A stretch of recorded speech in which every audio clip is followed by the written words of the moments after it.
কেন আমার নবীর মা বাবা যখন মারা গেছে তারা তো মুসলমান অবস্থায় বাবা মারা যায় নাই। কারণ ওই সময় দাওয়াত ও তাবলীগের কাজ করার মতো কোন নবী দুনিয়ায় ছিল না বাবা। সারা দুনিয়াটা ছিল অন্ধকার। নিজের মেয়েকে বাবাই অন্যর কাছে বিয়ে দিতে চাইতো না বাবা।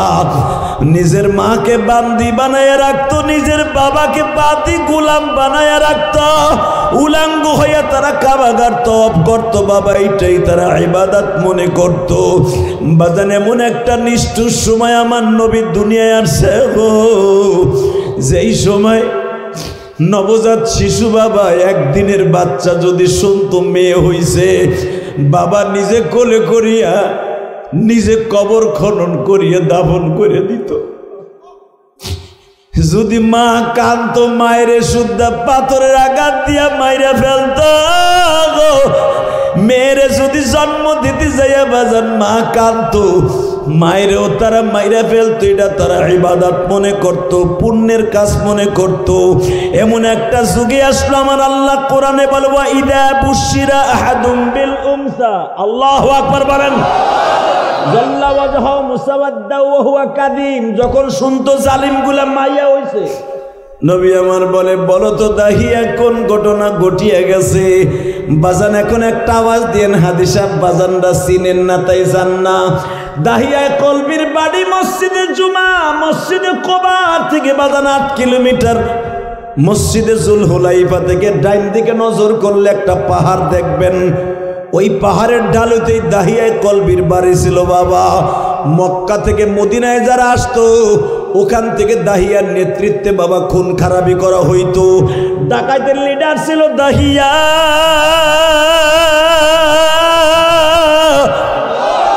কত মানুষকে মেরে গেড়ে বাবা রক্তাক্ত করেছে।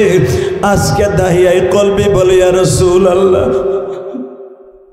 আমি একটা টেন্ডার পাইলাম এখান থেকে প্রায় 50 কিলোমিটার দূরে, ওইখানে যাই একটা ব্যবসা করলে এত হাজার টাকা পাবো। হুজুর আমার ব্যবসায় যাইতে সময় লেগে গেল, ব্যবসার টাকা উঠাইতে সময় লেগে গেল। হুজুর এইভাবে যাইতে যাইতে যাইতে যাইতে আমার 6-7 মাস কেটে গেছে রাস্তায়। নবী গো আমার বিবিরে রাইখে গেছিলাম 2-3 মাসের গর্ভবতী। আমি আমার বিবিরে বইলা গেছিলাম, বিবিরে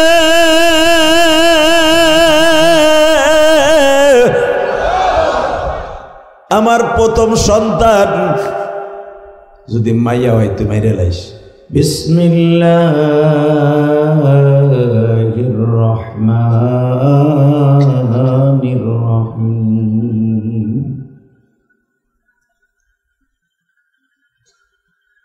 তাবারাকাল্লাযী বিয়াদিহিল মুলক ওয়া হুয়া আলা কুল্লি শাইইন কাদির।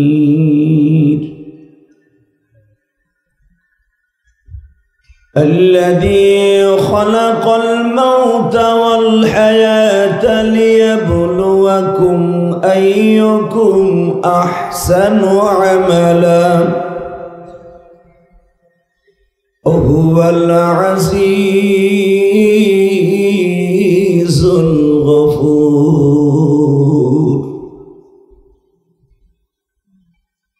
وقال الله تبارك وتعالى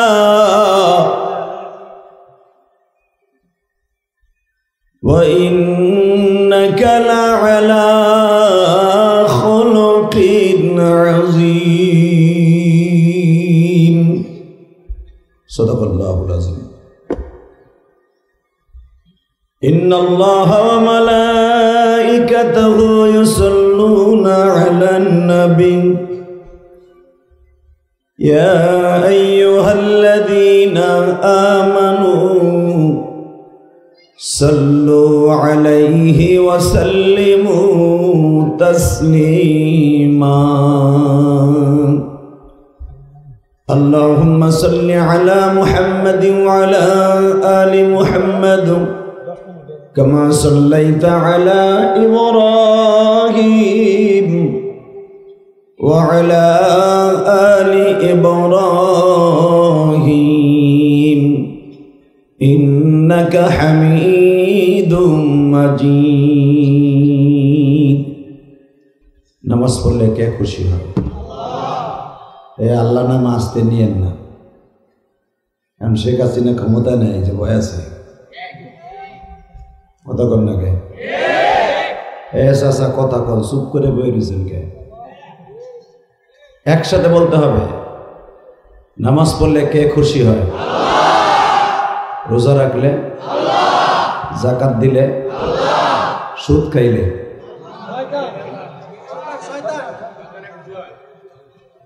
তোমরা টাকা গুনো, তোমাকে দিক চাউন লাগবো না। থো বেটা গোর সামনে টাকা গুনতেছে, বেটা তো লোভ আইব।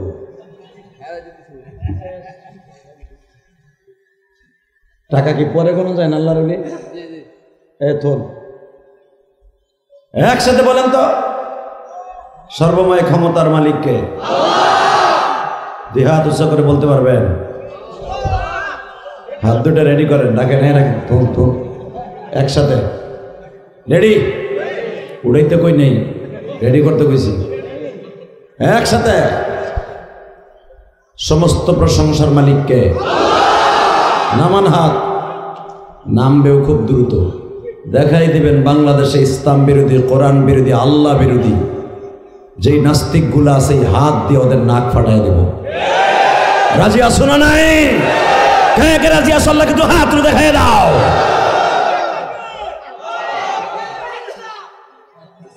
এই বেটা তাকবীর দিলে কেডা? খারাপ তো দেখ ধরে মারা, খারায় মারা, মাজা হিজলা পিটিকে মতো না, বেটাকে মতো ধরে।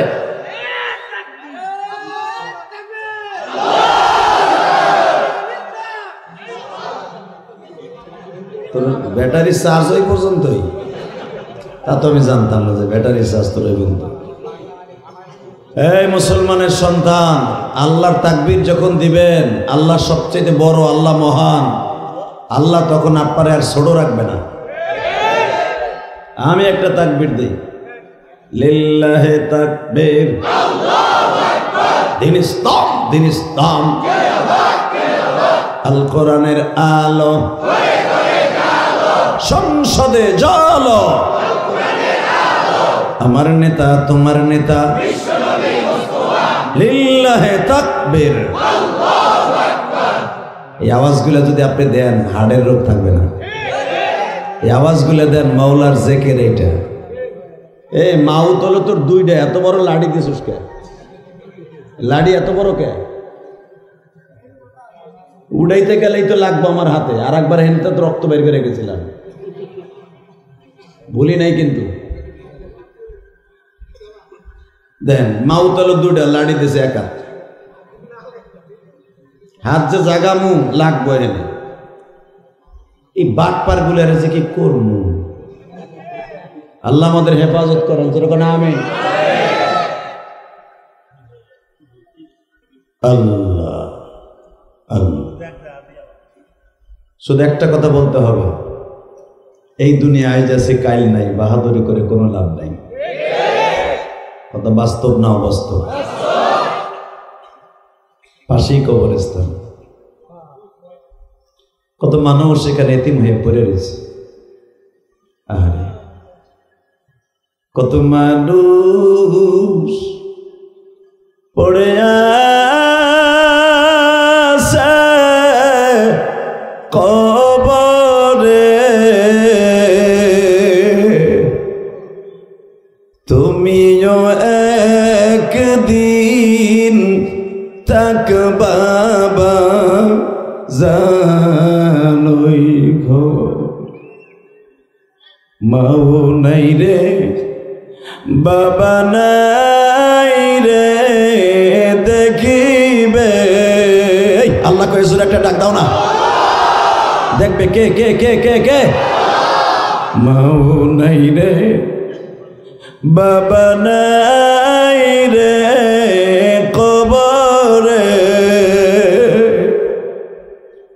আমার মওলা থাকবে তোমার পাশেতে।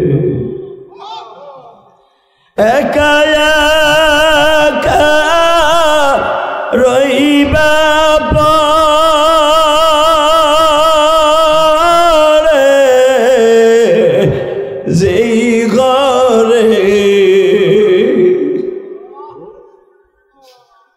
আল্লাহ দেখো তোমার বান্দাগুলা কবরের কথা মনে পড়ে গেছে। আমিও তো 12 বছর বয়সে মারে ওই কবরে রেখে সারাটা জীবন মা মা পেয়ে কাঁদলাম। আমার মতো কার যেন জনম দক্ষিণী মা নাই। আমি এখানে আসার পরে যে ইমাম সাহেব আমার দাওয়াত দিয়ে নিয়ে আসছে, সে আমারে বলে হুজুর আপনার দাওয়াত দিয়ে আসার পরে আমার জনম দক্ষিণী মা আমারে সাইডে চলে গেছে। বুঝলেন, পৃথিবীতে যত বান্ধবী দেখেন আমার আল্লাহর পরে মার মতো বান্ধবী কেউ নেই। কথা কর আরো জোরে। মার মতো দরদি কেউ আছে? যদি কেউ বলে আমার মার চাইতে বেশি ভালোবাসে আমার শাশুড়ি, ওরে শাশুড়ি না, ওরে ডাইনি।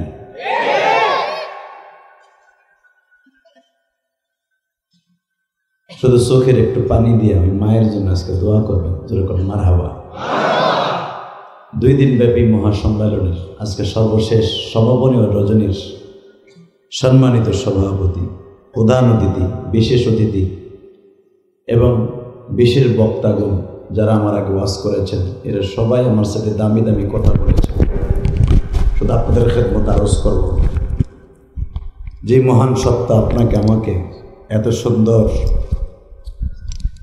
অভয় দিয়া, এত সুন্দর চেহারা দিয়া, এত সুন্দর গঠন দিয়া বানিয়েছে, ওই মালিকের শুকরিয়া আদায় করে বলেন তো দেখি আলহামদুলিল্লাহ। বলেন তো আল্লাহু আকবার। প্রশংসা করলেন কার? অবদান মাওলা যদি জীবনে একটা দিন খুশি হয়ে যায়, ওই মানুষটার মতো দামি মানুষ আর পৃথিবীতে কেউ নাই। আমরা তো দামি মনে করি এলাকার এমপি, মন্ত্রী, মেম্বার, চেয়ারম্যান, শিল্পপতি, কোটিপতি রে, তাই না? আমার আল্লাহ বলেন নাথিং। একটা কুত্তার দাম আছে, ওর সেই দাম নাই। কথা কর না কেন? দুলাভাইয়ের পোলারা বসে, যেই প্যান্ট পরছেন আমি বুঝছি ওপরে বসা যাবে না, বসেন। ওই দেখো জায়গা, যাইস না হুম, যাইস না, কপাল আজকেই ভালো হয়ে যাবে। কত যুবক ল্যাংসাগরে রাস্তার উপরে পড়ে মরে রয়েছে। যারা রাস্তায় দোকানের সামনে ঘোরাফেরা করছেন, 2টা পায়ে হাত দিয়ে বলবো, এই মায়ের পাগল ইলিয়াসুর রহমান জিহাদিকে প্রতিদিন পাবা না। কথা বলে না কেন? আমি সারা জীবন ওয়াজ করি একটা, আমি আসছি মাগরিবের রক্তে, আমি মাগরিবের নামাজ পড়ছি আপনাকে প্যান্ডেলের কাছে, মাগরিবের নামাজে এই এলাকায় এসে পড়ছি আমি। ধরেন মাগরিব হয়েছে 5:15, তাহলে 5 ঘন্টা আপনাকে এলাকায় আইছি। আপনারা তো খালি করেন বক্তারা 1 ঘন্টা ওয়াজ করে এত টাকা নেয়, এ বেটা বাটপার। আমি 1 ঘন্টা ওয়াজ করলাম কই? তোমাকে এই ওয়াজের জন্য 24টা ঘন্টা আমি মেহনত করছি। কথা কর না কেন?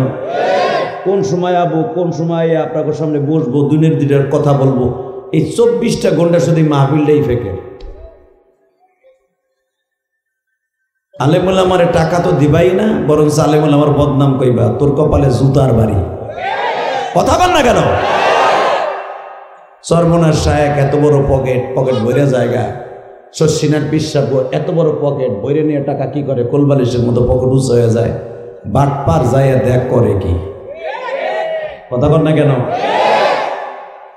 আলোচনা যত সময় চলবে, থাকবেন না ভাগবেন? সবাই থাকবেন, সবাই থাকবেন, সবাই থাকবেন। পরীক্ষা করে দেখবো। আল্লাহকে হাত উঠায় দেখান তো কে কে ভাগবেন।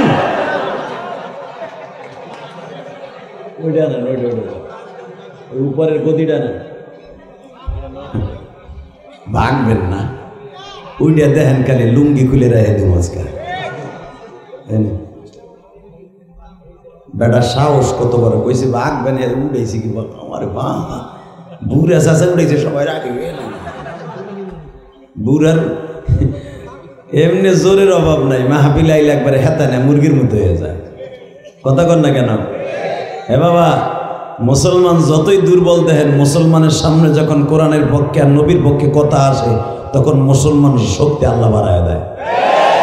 ঠিক না ভাই? ঠিক জোরে কান।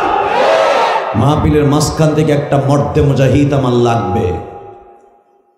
এই গভীর রাত্রে দীপ্তকণ্ঠে একটা আওয়াজ দিতে হবে, আমার পাশের দেশ আকাড়া মুদির দেশ। কথা কন না কেন? মুদিরটা কাডা না কাডা? আকাডা মুদির দেশে আমার নবীরে চরিত্রহীনকে গালি দিছে এক পুরোহিত। হিন্দুদের ব্রাহ্মণ আমার নবীরে গালি দিছে বাজান, যেই মানুষটা কোনোদিন উম্মাত্রী রাইখে পেটটা ভরে খায় নাই। দুনিয়ার সব নবী কিয়ামতের মাঠে গাল ভরা দাঁত লইয়া উঠবে, আমার নবীর দাঁত ছাড়া উঠবে, শুধু দীপ্তকণ্ঠ একটা আওয়াজ শুনতে চাই। যেই মানুষটা উম্মাতের চিন্তায় পুরোহিত তুই মুসলমান আসাক হিন্দু হস, তোর নবীও আমার নবী, আমার নবীও আমার নবী, কথা বলে না কেন? ইব্রাহিম নবী শুধু মুসলমানের নবী, মুসলমানের বাবা ইব্রাহিম। আদম আলাইহিস সালাম সারা পৃথিবীর আদম জাতির নবী। দুনিয়ার সব নবী মুসলমানের নবী, কিন্তু আমার নবী যাকে পাঠাইবার পর আল্লাহ এইভাবে বলছে, কুল ইন্নী রাসূলুল্লাহি ইলাইকুম জামিআ।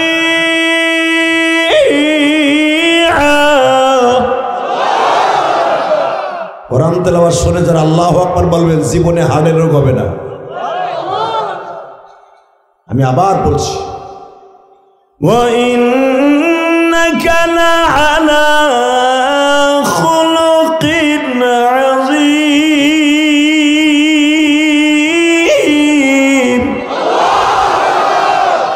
আল্লাহ তোমার কথাগুলা তোমার বন্ধুর সামনে বলছো, তোমার পাগলগুলো আল্লাহু আকবার বলছে, এদের দিলের সব ময়লাগুলো পরিষ্কার করো। মাইকের আওয়াজ বাড়াও, টন বাস বাড়াও, মাস্টার বাড়াও। এই শুধু আওয়াজ হবে, হতে পারে আগামীকালকে এই কবরস্থানে তোমার একটা বালিশ ছাড়া 3খানা কাপড় দিয়ে শোয়ে রাখতে পারে। বাবা দুনিয়া আসার সিরিয়াল আছে, যাওয়ার কোনো সিরিয়াল নেই, কথা কন না কেন? বড় ভাই, মেজে ভাই, ছোট ভাই, তারপরে ভাই, তারপরে ভাই, কিন্তু চলে যাওয়ার সময় ছোট ভাই, বড় ভাই, কে কখন যাবে কেউ জানে না। কে জানে? কে কে কে? অতএব এখন একটা তাকবীরের ধ্বনি হবে মাহফিলের মাঝখান দিয়ে, ওমরের মতো সুন্নাত কে পালন করবেন জানি না।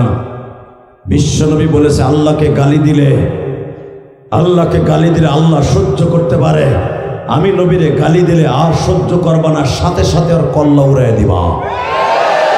ভারতের পুরোহিত আমার নবীকে চরিত্রহীন বলে গালি দিয়েছে, আমার নবীর ইজ্জতের পর আক্রমণ করেছে। যদি কখনো দরকার হয়, যদি যেতে হয়, লং মার্চ করে বাংলাদেশের উলামা একরামকে সঙ্গে নিয়ে ভারতবর্ষ বন্ধ যেতে কাকে রাজি আছো? আল্লাহকে দু হাত দেখায় দাও।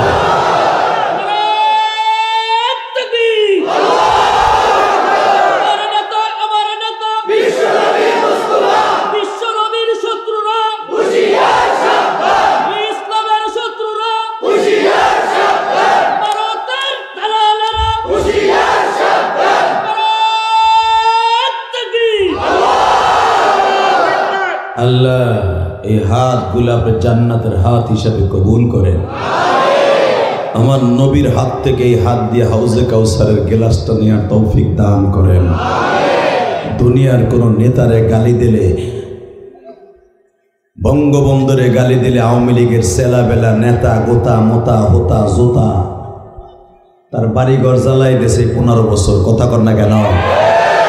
হুজুরা মন্দিরের বিরুদ্ধে, মূর্তির বিরুদ্ধে কথা বললে হুজুর গনিয়া জেলখানা আয়না করে নিয়ে গরম ডিম দিছে, চোখ বাইন্দা ল্যাংটা করে উত্তা করে গরম ডিম দিছে। খবর জানো বুড়া? খবর জানো? যারা বের হয়েছে একদিন রুমের মধ্যে তালা লাগায় জিজ্ঞেস করে তাকে করছে কি, লজ্জায় বলে না, বলেন।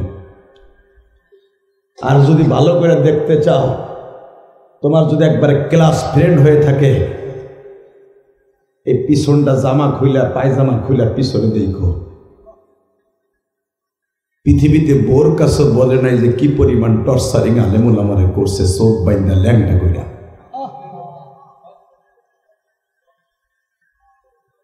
আলেমুল আমা মুখ তালামারা ছিল, কথা বলতে পারে নাই, কিন্তু মনে রাখো, আলেমদের গায়ে যারা আক্রমণ করবে এই জমিনে তাদের ইজ্জত সম্মান ধূলিসাৎ হয়ে যাবে। কারণ আলেম উলামা হলো ডাইরেক্ট ওয়ারাসাতুল আম্বিয়া।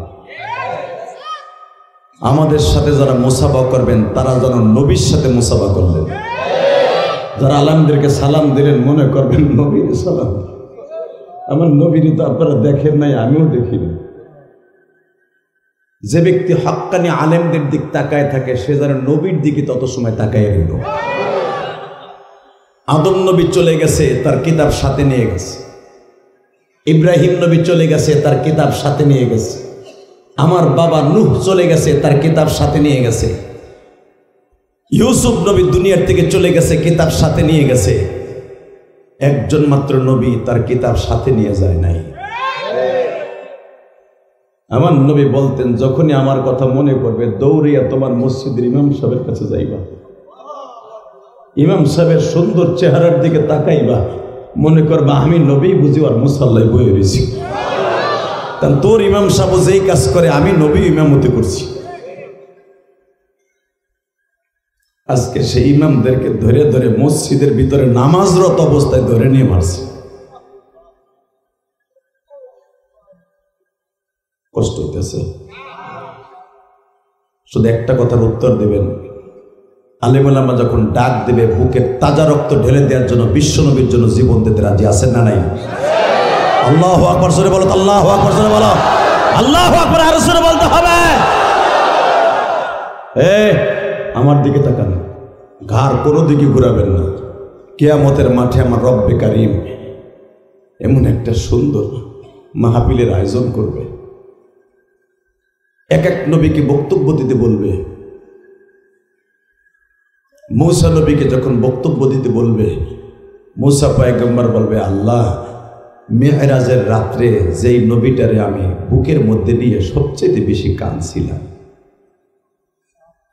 যেই নবীটাকে তোমার সাথে কথা বলতে যাওয়ার আগে তুমি বারবার আমাকে বলতা, মূসা আমার নবীর পরে দুরূদ পড়, ওই নবীটার আজকে প্রধান অতিথি বানিয়েছ কিয়ামতের মাঠে। আল্লাহ তোমার কাছে একটা কথা জিগাই, জিগা, তুই তো দুনিয়ায় কত কথাই তো জিজ্ঞেস করছিস। মালিক কথাটা হইল সব নবীগুলা কি সুন্দর করে তার উম্মতের দিকে তাকায়া তাকায়া মুস্কি মুস্কি হাসে,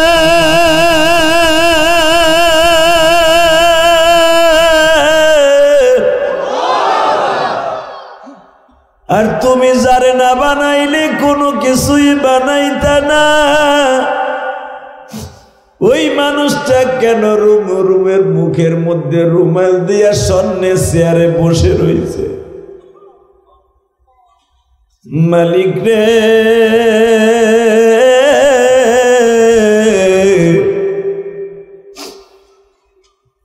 কেন তোমার নবী রুমালটা মুখে দিয়ে বসে রয়েছে? একটু পরে একজন পাগল লাফ দিয়ে দাঁড়ায় বলবে, ও মালিক,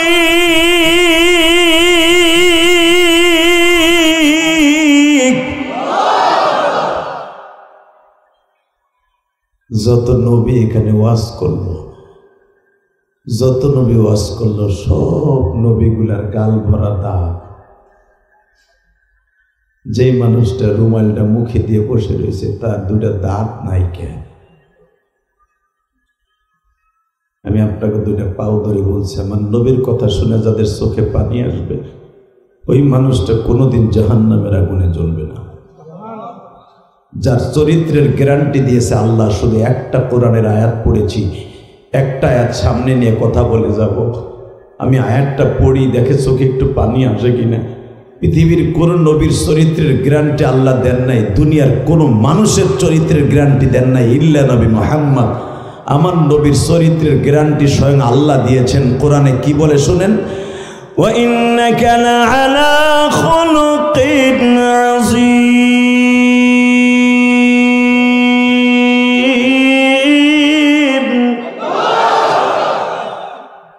আমি স্রষ্টার সৃষ্টিজীবের মধ্যে সবচাইতে উৎকৃষ্টতম চরিত্র দিয়ে আমি একজন মানুষ বানাইছি।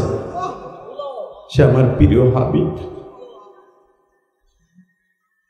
ফ্যান লাগবে না পাকা লাগবে? এ বাবা, আমি এখানে আসার আগে ইমাম সাহেব আমার একটা সাবজেক্ট দিয়েছে, মা বাবা নিয়ে ওয়াজ করতে হবে। এত জোরে আসতে দিতে হবে, তাহলে নিচে নামাই দেন। আল্লাহ, শুধু আমার দিকে তাকাবেন। আমি জানি এখানে অনেক বাবাজি আছেন, বাড়িতে যে মা কয়ে ডাক দিতে পারেন না।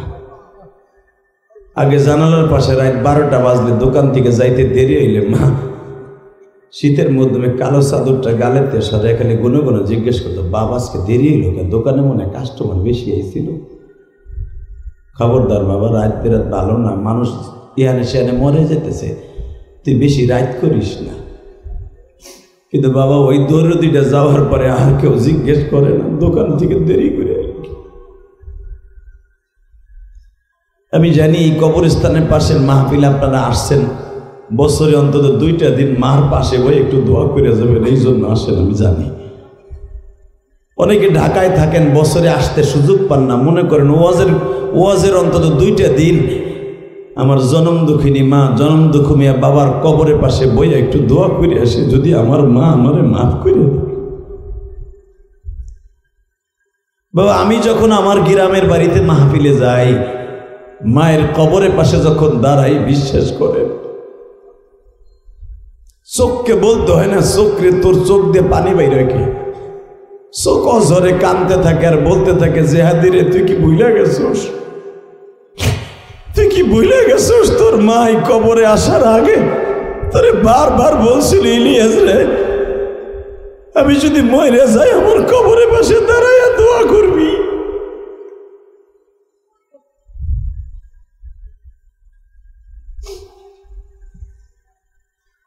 বাজানরে, আমি আপনাদের 2টা পায়ে হাত দিয়ে বলে দিয়ে যাই, দেখেন তো এখন 1 ফোঁটা চোখের পানি আসে কিনা মায়ের জন্য, বাবার লাগিয়া।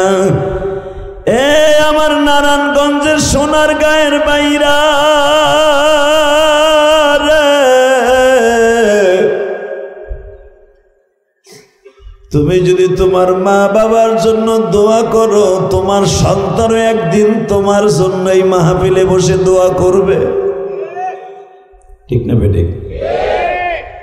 তুমি যে আজকে আমি যখন আসতেছি দেখি দলে দলে মগাগুলা যাইতেছে গা, মনে হয় শেষ।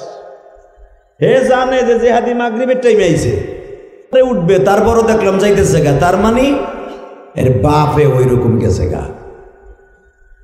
কথা কন না গা? আস্তে কথা কইলে লুলয়ে মারবা বুড়াটা। এ যুবকে হাসস কই, হাসস কে? যে ওয়াজের আখিরি মোনাজাত না করে যায়, মনে করবেন এইভাবে হয়তো তার বাপ দাদারা ওইভাবে গেছে। এটা আমি কই নাই, বিশ্বনবী কইছে। ভাবতে পারো যে আরে বাবার আমার বাপ তুলে কথা বলে না, চাচা সামনের হালো যেদিকে যায় পিছনেটা ওদিকে যায়। কথা কন না কেন? জোরে কন, আরো জোরে। আমি বলবো, চাচি আপনার স্বামী যদি বাসায় যায়, তাই মগাডারের 2টা ঠোন না দিয়ে পাঠাই দেন প্যান্ডেলে। কেন? ওর মা হেন হইয়া রইছে। কথা কন না কেন? ওর দাদা দাদি হেন হইয়া রইছে, ও যে বাসায় হইব কে হাগলেকে দোয়া করে যা মগা। আল্লাহ এরপর যদি না আসে, কি দোয়া করবে? রাতারাতি জানি আর না উঠে নাকি এরকম না। আল্লাহ আমার বাইরে মাফ করে দিয়া প্যান্ডেলে নিয়ে আসো। জোরে কোন আমিন। আরো জোরে, আরো জোরে। বাবাজান, আমার জীবনের এমন কোনো মাহফিল নাই যে আমার মতো একটা লোক ওই মাহফিলে নাই। যেরকম আমার মা নাই, এখানে মা সারা লোক আছে না? তাহলে আপনি তো আমার বন্ধু। আপনি যদি আমার বন্ধু হন, ব্যথায় যে ব্যথিত সে বুঝবে ব্যথার দরদ। আমি তো মা হারা, আপনার কাছে মা নাই। আমি যখন আমার মা কয়ে ডাক দিব, আপনি আমার সাথে আল্লাহর কাছে মা কয়ে ডাক দিবেন। আপনার এই ডাকে কবরে পাক ভিতরে শুনে কইব, আর কান্দিস না বাবা, আমারে আল্লাহ তোর ডাকের কারণে মাফ করে দিছে। জোরে জোরে জোরে জোরে জোরে জোরে জোরে জোরে। হ্যাঁ, আমি বলি নাই, বিশ্বনবী কি বলে শোনেন।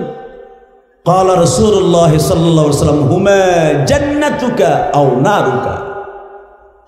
মা বাবা তোমার জান্নাত, মা বাবা তোমার জাহান্নাম, বিশ্বনবী বলেছে। তাহলে বোঝা গেল মার জন্য যদি দোয়া করে আপনি তারা নাজাত দিতে পারেন, আল্লাহর কসম, আল্লাহর কসম, আল্লাহর কসম 3 বার আপনার দোয়ার খাতির যদি আপনার মার কবর আজাব ভালো থাকে, আপনার কবর আজাব ভালো হবে। কথা কন না কেন? এই জন্য মার জন্য যে কোনো জায়গায় বইয়া, বাবার লেগা যে কোনো জায়গায় বইয়া একটু কাঁদবেন। কারণ এই দুঃখিনীটা জীবনে কোনো দিন আপনার পেটে নেওয়ার পরের থেকে 10টা মাস, এরপরে ডেলিভারি হওয়ার থেকে নিয়ে আড়াইটা বছর, এই 2.5 বছর তো খাইছেন দুধ, এরপরে 2.5 বছরের পরে তা শুরু হয়েছে আপনার যন্ত্রণা, রিমান্ড কারে কয়, এই যে পানিতে গেল কিনা, না অটো রিক্সার নিচে পড়লো, না কোনো দিক হাইটে গেল, না কেউ আমার পোলারে কিডন্যাপ করলো। এই 10 বছর 15 বছর বিয়ার আগ পর্যন্ত এই যে মায়ের যেই পরিমাণ জ্বালাইছি,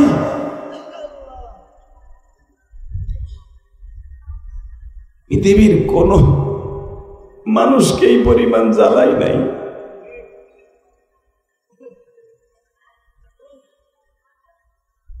তাহলে মায়ের লেগে দোয়া করবেন না, করবেন কার লেগে?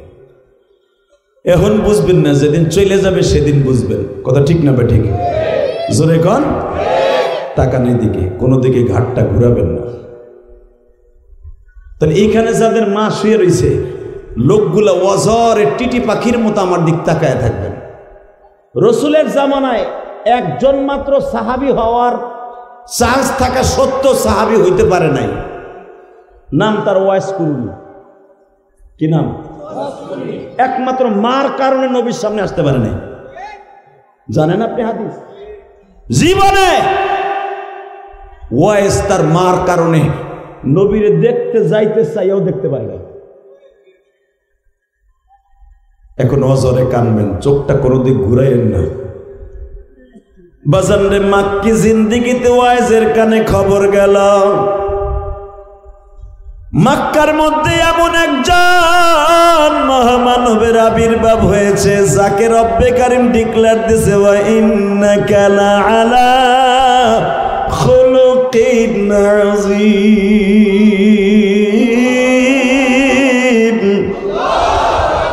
লাকাদ কানা লাকুম ফী রাসূলিল্লাহি উসওয়াতুন হাসানাহ। এমন একজন মানুষ মক্কায় আবির্ভাব হয়েছে, যারে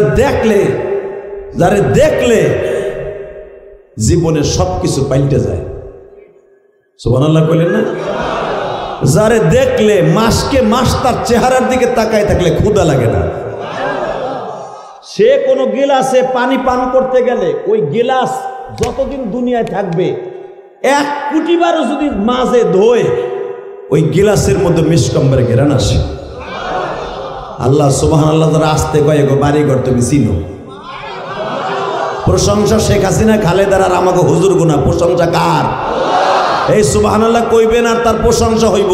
আর যার প্রশংসা করবেন ওই রব আপনার পরে খুশি হইয়া 10টা পৃথিবীর সমান একটা জান্নাত আপনার নামে এই ময়দান থেকে দলিল করে দিবে। এরপরে আসতে কইবা, গোড়ার ডিমও ভাইবা না। রেডি?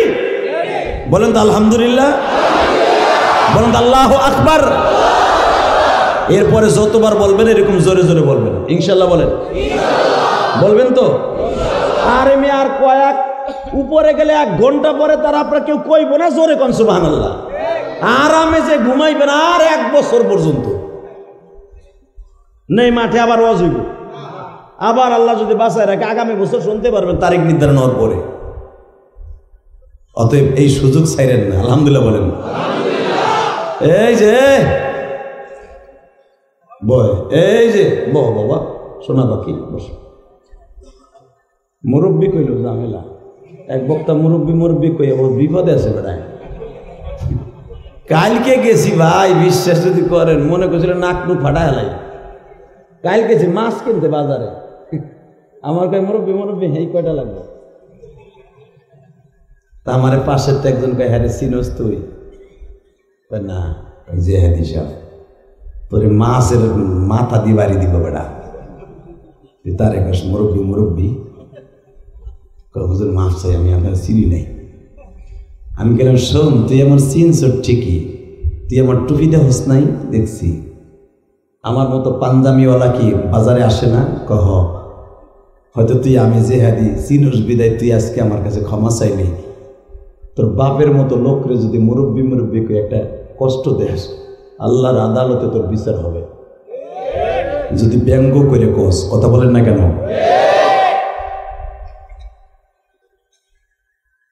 খবরদার কলিজার ভাই আমার, আলেমুল আমার কথা নিয়ে ব্যঙ্গ করিস না। আল্লাহ জোরে কোন আমিন। ওয়াইস কুরনি শুনতে পাইছে মক্কায় এমন একটা মানুষ আসছে যার চেহারার দিকে তাকাইলে চোখে পলক মারতে মন চায় না। আমার নবীর প্রশংসা শুনে যদি আপনি জোরে জোরে সুবহানাল্লাহ করেন না, আমি আল্লাহকে সাক্ষী রেখে বলছি, আপনি ময়দান ছাড়ার আগে আপনার চেহারাটা আল্লাহর কুদরতি নূরে সুন্দর হয়ে যাবে। আপনার ভিতরে যত ময়লা আছে পরিষ্কার হয়ে যাবে। ওয়াই শুনতে পাইছে এমন একটা মানুষের আবির্ভাব হয়েছে যারে দেখলেই কালেমা পড়ে মুসলমান হয়ে যায়। তার মুখের কথা শুনলেই মানুষ কালেমা পড়ে। এমন একটা মানুষের আবির্ভাব হয়েছে, ওই মানুষটারে যদি কেউ নেক নজরে দেখে, ওই লোকটা সারাদিনে যদি তার দিক তাকায় থাকে, চোখের মধ্যে পলক আসে না। ওয়াইস তার মার ডেকে ডেকে, মা এটা কথা জিজ্ঞেস করি, তুই আমার কথাটা শুনবি, বল। ও মা, আমি একটু মোহাম্মদ নামে ওই লোকটারে দেখে আসি। মা কয় না, আমি অসুস্থ, যাওয়া যাবে না। ঠিক আছে, গেলাম না। বাজারে 4 বছর পরে অন্তত 100 বার 4 বছরের ভিতরে মাকে জিজ্ঞেস করে একটু যাই না। হঠাৎ করে ওয়াইস কেমনে জানে শুনছে আমার নবী মদিনা,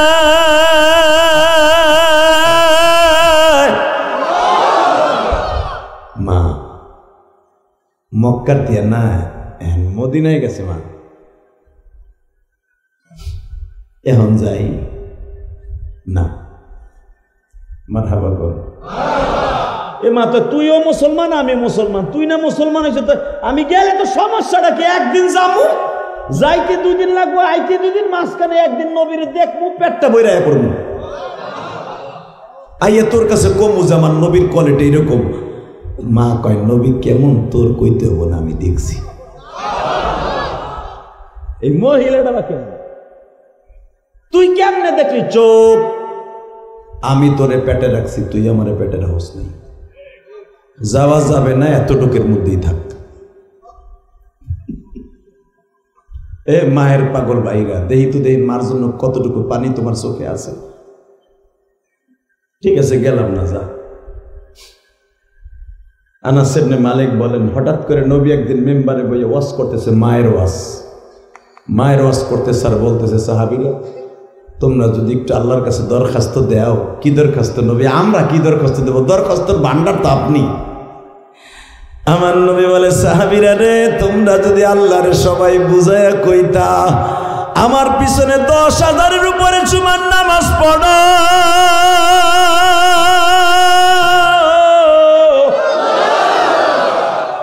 10,000 মানুষ যদি 2টা করে দরখাস্ত আমার মওলার কাছে দাও, অর্থাৎ 2 ওয়াক্ত নামাজে যদি আল্লাহরে বুঝাইয়া কও, 5 ওয়াক্ত নামাজে যদি 5 বেলা আল্লাহর কাছে কও, তাহলে 10,000 5 দিয়ে গুণ দিলে কত হয়? 50,000 মানুষ আল্লাহর কাছে প্রতিদিন যদি দরখাস্ত দাও, আমার আল্লাহর কলিজায় ভালো লাগবে গো। আমার আল্লাহ হয়তো দয়া কইরা আমার মা দুঃখিনীরে কবর থেকে উঠাইয়া, আমার বাবারে কবর থেকে উঠাইয়া আমার হাতে কালেমা পড়াইব। আমার নবী কত মায়ের পাগল, বাবার পাগল, নারায়ণগঞ্জের জুয়া।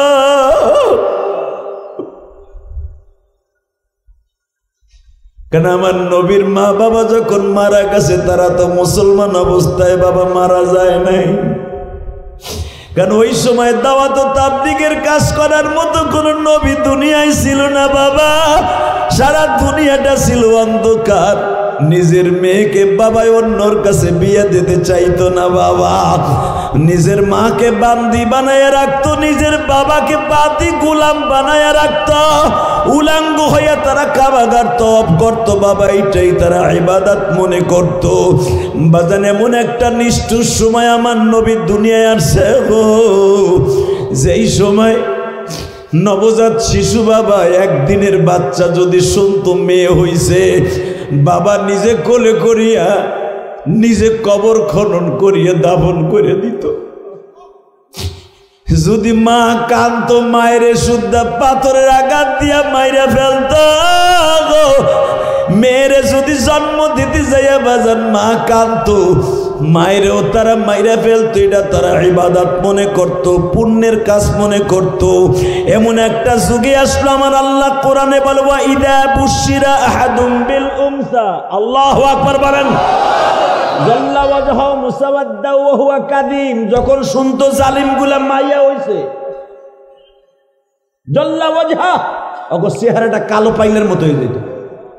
মুসাওয়াদ্দা ওয়া হুয়া কাদিম, কখন ওরে মাইরা ফেলাবে, মাটির নিচে ঢুকাবে, বাপ পাগল হয়ে যাইত। মনে করতো আমার দিন না, আমার ঔরসে কেন মাইয়া জন্ম নিল। বাপ ওই মেয়েটারে মাইরা ফেলানোর জন্য পাগল হয়ে যেত, আল্লাহ কোরআনে বলেন। এই জন্য কিয়ামতের মাঠে ওই মেয়েটা জিজ্ঞেস করবে, ওয়া ইদা মাউদাতু সুইলাত বিআইয়ি যামবিন কুতিলাত, ও বাবা আমি কি অপরাধ করছিলাম, বিআইয়ি যামবিন কুতিলাত, আমারে কেন মারছিলেন, আমি কি অপরাধ করছি, আমারে কেন দুনিয়ার মুখ দেখতে দাও নাই।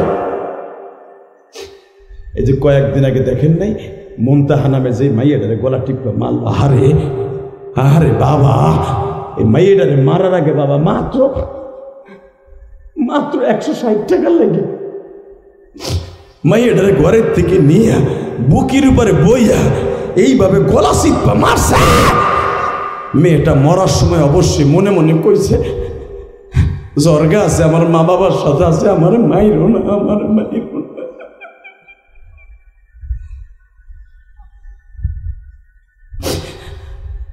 আমার মাইরো না,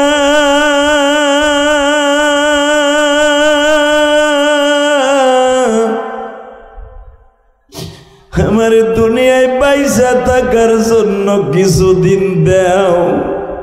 আরে মেয়েটারে মাইরেই ফেলাইল। শুধু আপনাকে দুইটা পাও ধরে বলি, এই জমিনের মালিককে, আপনি যারা মারতাছেন সেও যার কাছে যাবে, আপনিও তার কাছে যাবেন। অন্যায় ভাবে কেউ মাইরেন না বাবা।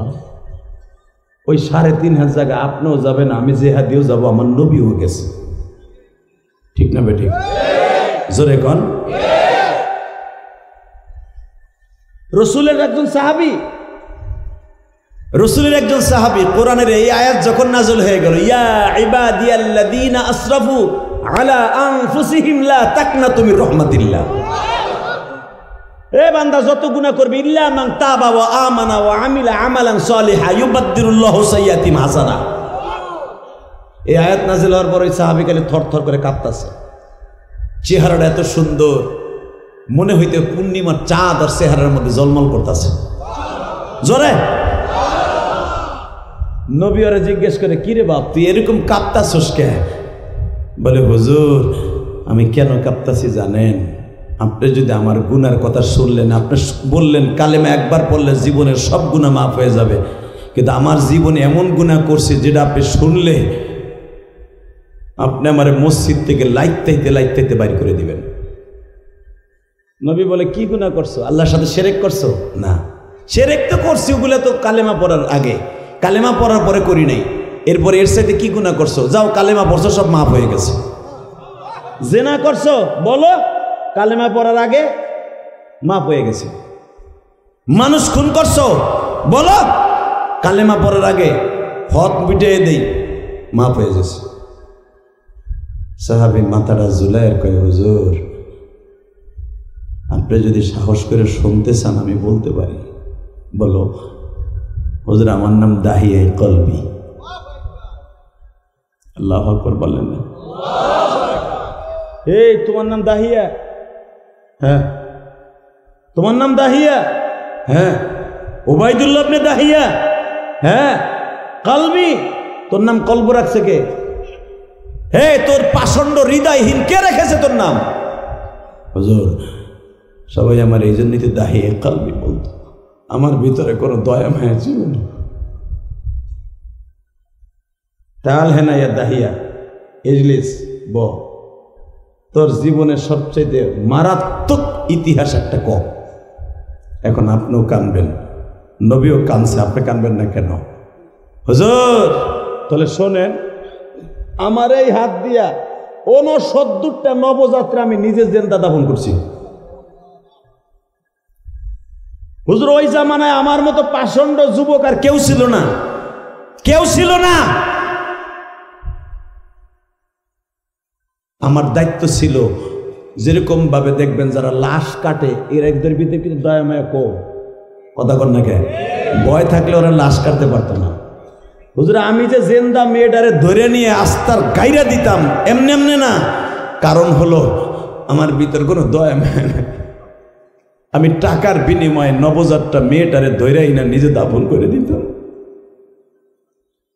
নবী আমার বলে, তোর কি কোনো মায়া থাকতো না? হুজুর, মায়া থাকলে কে পারতাম, কিন্তু হুজুর আমি ওই দিন থেকে এই ডিউটি থেকে অব্যাহত নিছি। কোন দিন থেকে শুনবেন? তাহলে শুনেন, আপনি মদিনায় আসার 8 বছর আগে, আল্লাহু আকবার বলতে পারলেন না? জোরে জোরে জোরে জোরে জোরে জোরে শুনতে পারছিলাম মক্কায় একজন নবী আসছে যে মেয়েদের অধিকার দিছে। শুনতে পারছিলাম মক্কার থেকে মদিনায় একজন নবী আসতেছে যার চেহারা দেখলে গুনাহ ঝরে যায়। আপনি কেন 8টা বছর আগে আসলেন না? নবী আমার বলে, বলো তো দাহিয়া কোন ঘটনা ঘটিয়ে গেছে? বাজান এখন একটা আওয়াজ দিয়েন, হাদি সাহেব বাজানরা চিনেন না তাই জান না। দাহিয়া কলবির বাড়ি মসজিদে জুমা, মসজিদে কোবা থেকে বাজান 8 কিলোমিটার। মসজিদে জুলহুলাইফা থেকে ডাইন দিকে নজর করলে একটা পাহাড় দেখবেন, ওই পাহাড়ের ঢালুতেই দাহিয়া কলবির বাড়ি ছিল। বাবা, মক্কা থেকে মদিনায় যারা আসতো ওখান থেকে দাহিয়ার নেতৃত্বে বাবা খুন খারাপি করা হইতো। ডাকাতের লিডার ছিল দাহিয়া।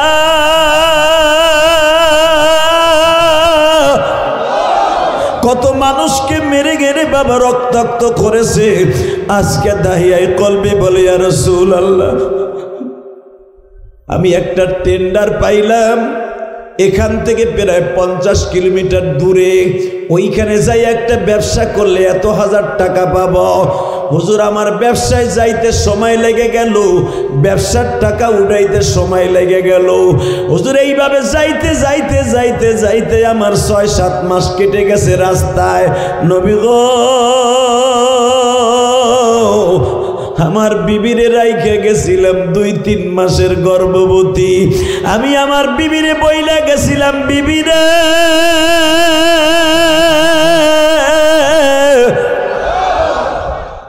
আমার প্রথম সন্তান যদি মাইয়া হয় তুই মাইরে লাইস, আর যদি ছেলে হয় ভালো করে আদর দিস, মধু খাওয়াইস, কিসমিস খাওয়াইস, তুই ভালো ভালো জিনিস খাওয়াইস। হুজুর, আমার বিবিরে আমি অনেক বাজার করে দিয়ে গেছিলাম, ভাবছিলাম পোলা হইব, কিন্তু আমি জানতাম না আমার একটা ভেস্তের টুকরা হয়েছিল একটা মাইয়া। কারণ যেই ঘরে একটা মেয়ে জন্ম নেয় ওই ঘরে 40,000 ফেরেশতা সালাম দিতে থাকে। মা আর বাবার সাথে মোসাবা মুনাকা করে বলে, তোমাদের 2 জনের জন্য জান্নাত সাজানো হইতেছে। হুজুর, আপনার মুখ থেকে এই হাদিসগুলো শুনছি, কিন্তু আমি কপাল পোড়া। আমি সফর থেকে ফিরে আসলাম, আমার বউ আমার কাছে একটা মিথ্যা কথা কইল, মাইয়া হইছিল, মাইরে লাইছে। আমি খুশিতে আনন্দে চিত্তে বললাম, তোর মতো বউ আর হইতে পারে না, আবার পোলা হইব, টেনশন করিস না। কিন্তু হুজুর, আমি জানতাম না আমার মেয়েটার অন্য জায়গায় পালতে দিছে, আমি জানতাম না। দুধমার কাছে পালতে দিছে, অনেক দূরে, টাকার বিনিময়ে এক মহিলা পাহাড়ের গুহায় বসে পালছে আমার মেয়েটা। হুজুর শুনবেন, শোনেন তাহলে। আমার চেহারা যেরকম আগুনের মতো দেখেন, আর দাহিয়া কলবির চেহারা এই দাহিয়ার চাইতে মারাত্মক চেহারা ছিল আমার মেয়েটা।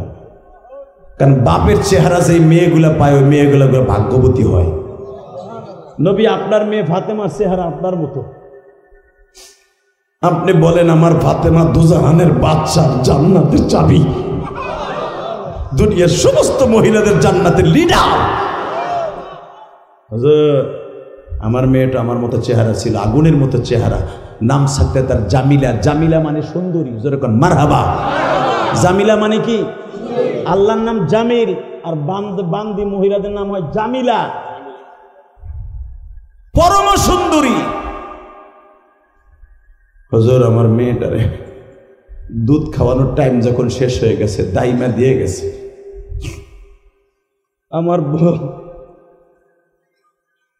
আমার সামনে দিয়ে মেয়েটা ঘুরে, আমি জিজ্ঞেস করি মেয়েটা কার? আমার বউ আমার কাছে কয় না। আমার বউ মার মতো একটু একটু আদর করে। হঠাৎ করে একদিন আমার খাবার দিয়ে বলে ফেলে, দেখো ওই যে বাড়িতে যে মেয়েটা দেখতেছো না, আমাকে সামনে দিয়ে ঘুরে, আমার মামা কয় ওইটা আসলে ওই মেয়ের বাপ। তুমি আপনাকে কষ্ট হইতেছে? আল্লাহু আকবার জোরে বলেন তো। যাবেন গা? আর মাত্র 15 মিনিট কথা কম। আরে 1 ঘন্টা হয়ে গেছে। চান্দু চাচা শুধু একটা আওয়াজ দিয়ে বলতে হবে, জমিনের মালিককে। কালকে ওয়াজ শুনছেন, শরীরটা ক্লান্ত হয়ে গেছে না? এই জন্য মাঝে মাঝে একটু ঝাঁকি দিতে হবে যেন ঘুমটা না থাকে। এই যে সভাপতি সব বইয়ে বই একটু কেবল জিমটি মারছিল। আগামীকালকে আর আপনারে কেউ ডাইকে পাটি পিছিয়ে করবো না, আহ্বাস শোনো, ঠিক না বেটি? চোখরে এখন রেডি করেন। দাহিয়া বলে ইয়া রাসূলুল্লাহ, নবীর চোখগুলা বড় বড় হয়ে গেছে। কি ওইটা তোর মাইয়া ছিল? হ্যাঁ। তোর মতো চেহারা ছিল? হ্যাঁ। সূরাতে আনা আমার মতো চেহারা ছিল। নবী বলে তারপরে কি করলি? আমার বউ যখন বলল এই মেয়েটা তোমার, আমার শরীরে আগুন লেগে গেল। 32,000 ভোল্টের বিদ্যুতের মতো আগুন লেগে গেল। শর্ট করলাম। আমি মেয়েটারে কখন দাফন করব এই চিন্তা আমার মাথায় ঢুকে গেল। আমি বউরে মাইরা চলে গেলাম জঙ্গলে। ওখান থেকে কায়দা মতো মদ খাইলাম। মদ খাইয়া পুরা টাল হইয়া, দয়া ময়া সব বাদ দিয়া, ডুম করে যারা লাশ কাটে দেখবেন, ওরা লাশ কাটার আগে মদ খায়। কথা বল না কেন? মানুষকে মারার আগে মদ না খাইয়া, ওর মাথা ঠিক থাকলে কোনোদিন মানুষ মারতে পারে না। তার জ্বলন্ত প্রমাণ আপনারা জানেন। আজ থেকে 7-8 বছর আগে রংপুর পাটগ্রাম একটা ঘটনা ঘটে গেছিল। মারে নিজের হাতে জবাই দিছে। পুলিশ জিজ্ঞেস করছে তোর মায়ের জবাই দিলি কেমনে? কয় স্যার আমি মার কাছে ইয়াবা খাওয়ার লেগে টাকা চাইছিলাম। মায় কয় আমার জীবন থাকতে তোর ইয়াবা খাইতে টাকা দিব না, আমি রোজা নামাজ করি তোরে দিব না। দিবি না? তোর কাছ থেকে কেমনে চাবি নিয়ে আলমারি থেকে টাকা নিতে হয় আমার জানা আছে। পুলিশ বলে কেমনে কি করলি? কয় স্যার আমি ইয়াবা প্রতিদিন খাই একটা, আজকে খাইছি 2টা। পুরা মাতাল হয়ে বাড়িতে আইছি, আইয়া দেখি আমার জনম দুঃখিনী মা যায় না মাঝে শুয়ে রয়েছে। কারণ আমার আইতে দেরি হয়েছে, আমার মা শুয়ে। স্যার আমি বাসায় আসিয়া দেখি আমার মা যায় না মাঝে শোয়া, খাবারও খায় নাই। আমি আসবো তারপরে খাইব। পুলিশ বলে কেমনে কি করলি আগে বল রে মা।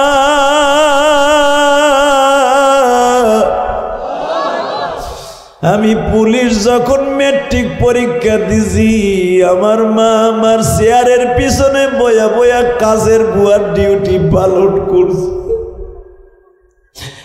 আমার মা ফেলাক্সে দুধ রাইখা দিছে, গরম পানি রাইখা দিছে রে মা, দুঃখিনী মা।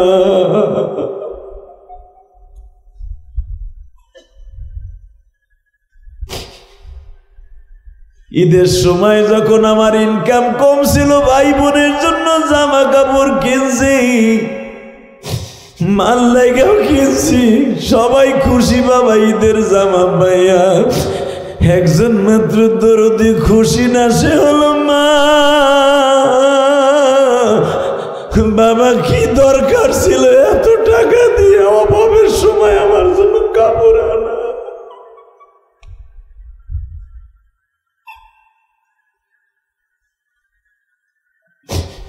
ওই মায়ের 3খানা 5খানা কাপড় দিয়ে কবরস্থানে শোয়া রাখছা। এই যে তোমাকে ইমাম সাহেব বাবা বুকটা ভারিয়ে দেখো, মায়ের জন্য কত যন্ত্রণা।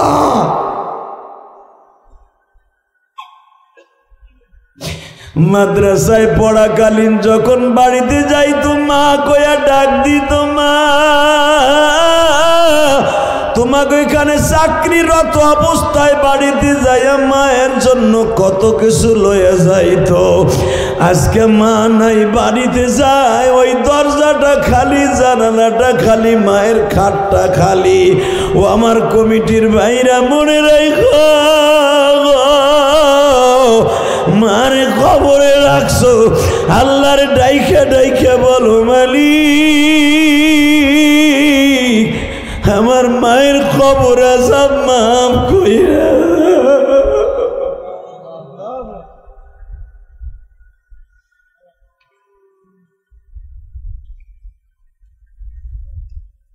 কে কইছে আপনার গুনাহ মাফ হইব না? আমি গ্যারান্টি দিয়ে দিলাম আপনার মার গুনাহ আপনার গুনাহ এখনই মাফ। বলেন তো আল্লাহুম্মা আমিন, বলেন তো আল্লাহু আকবার। দাহিয়াই বলে ইয়া রাসূলুল্লাহ আমি মদ খাইয়া পুরা টাল হয়ে আসলাম। আগে ওই যুবকটার কথা কই দেখেন তো এক ফোঁটা পানি আসে কিনা। তদন্ত জিজ্ঞেস করে রিমান্ডে ফেলায় কেন? আমি জিজ্ঞেস করছিলাম কেন? কয় মরার আগে তোর একটু পরাণ করে দেখে যাই, তুই আমার হৃদয় ছিঁড়ে ধরুন, তুই আমার কলিজার টুকরা।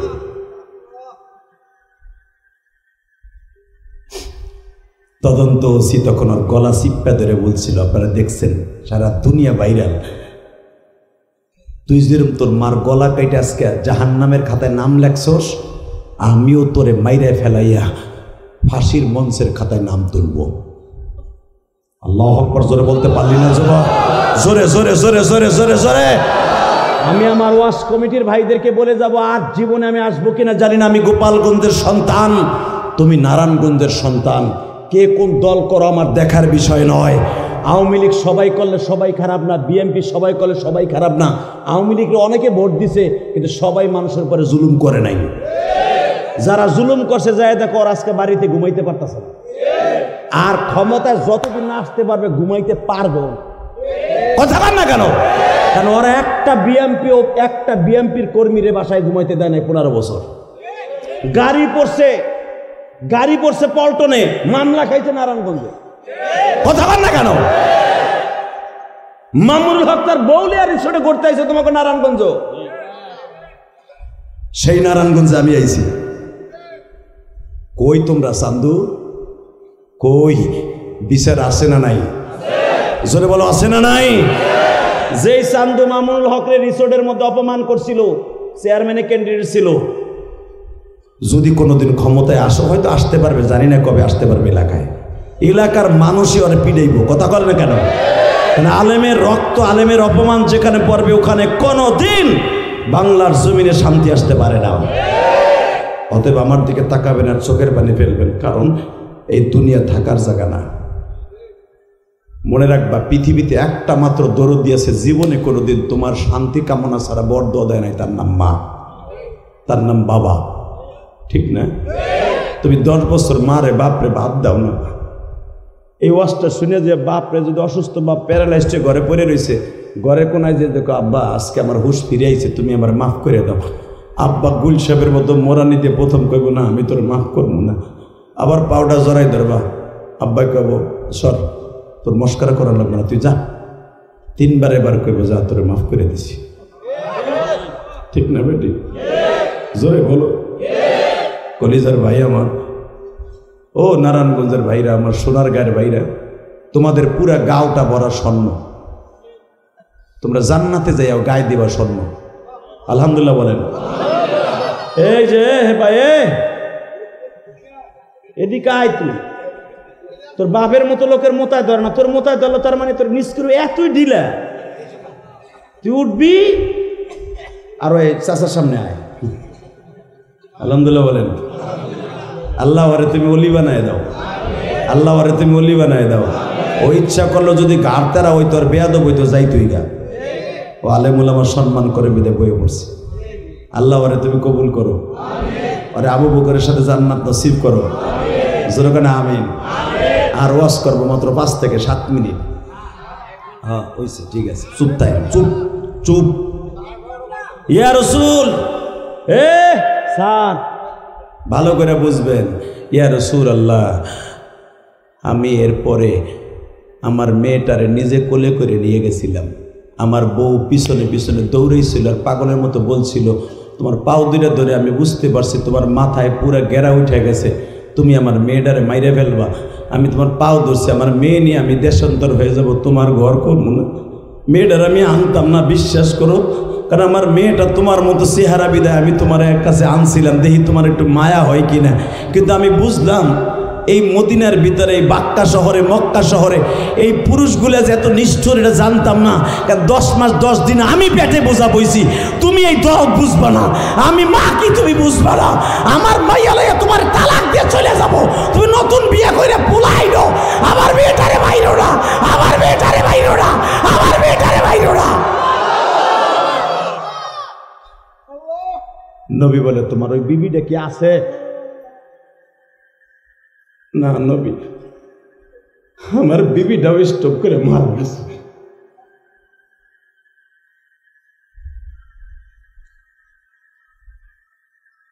তারপরে হুজুর আমি এখান থেকে প্রায় 4 থেকে 5 কিলোমিটার পাহাড়ের গুহায় লয়ে গেলাম। বালুর ময়দানে বসে আমি নিজে কোদাল দিয়ে বালু খুঁজতে দিলাম। বালুর ছোট্ট ছোট্ট কণাগুলা আমার এই চুলের মধ্যে ঢুকতেছিল। নবী দেখেন না, দাহিয়া কলবি, মানে আমার চুল এতই ঘন আর এতই কোকড়া কোকড়া, এই জন্য আমার কলবি বলতো। হুজুর আমার এই কোকড়া চুলের মধ্যে পাথরের কণাগুলা ঢুকতেছে। আমার মেয়েটা ওর জামার আস্তিন দিয়ে এইভাবে ডইলে ডইলে ফেলা। আমার আব্বু গামায় গেছে, ওর জামাটা দিয়া, ছোট্ট মেয়েটা আমার জামা দিয়ে আমার কপালের ঘামগুলা মুছতেছিল। কিন্তু আমার মেয়েটা জানতো না আমি একটু পরে ওরে ধাক্কা দিয়ে ফেলাই দিব।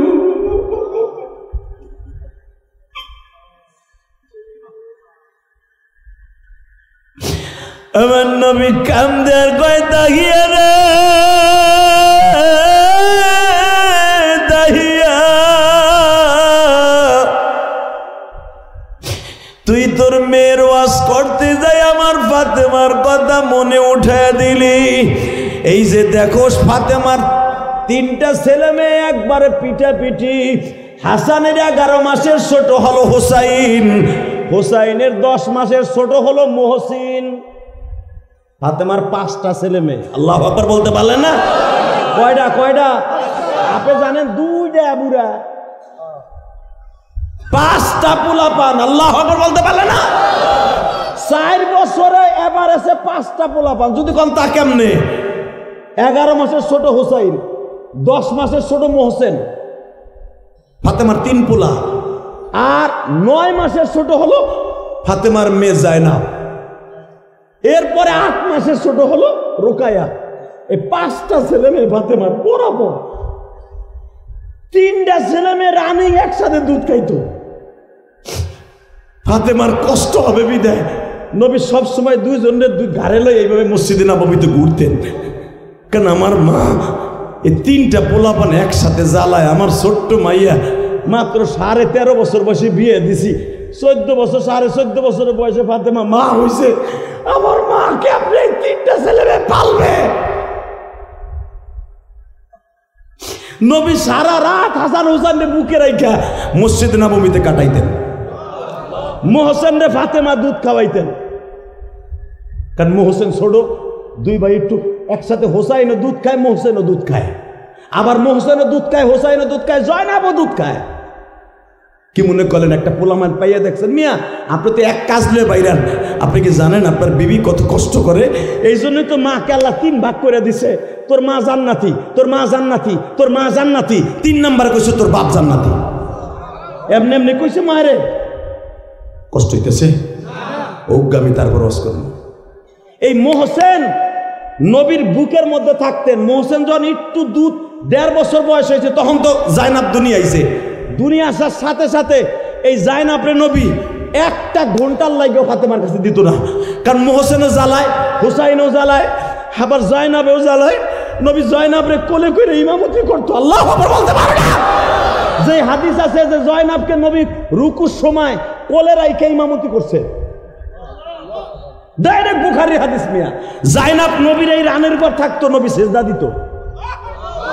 জায়নাবরে পিঠে উঠাই 1 হাত দিয়ে এইভাবে ধরতো, 1 হাত দিয়া। আমার বাপের বানানো কথা না, আমার কথা উল্টাইতে বলে আলেমুল আমার জিগাও।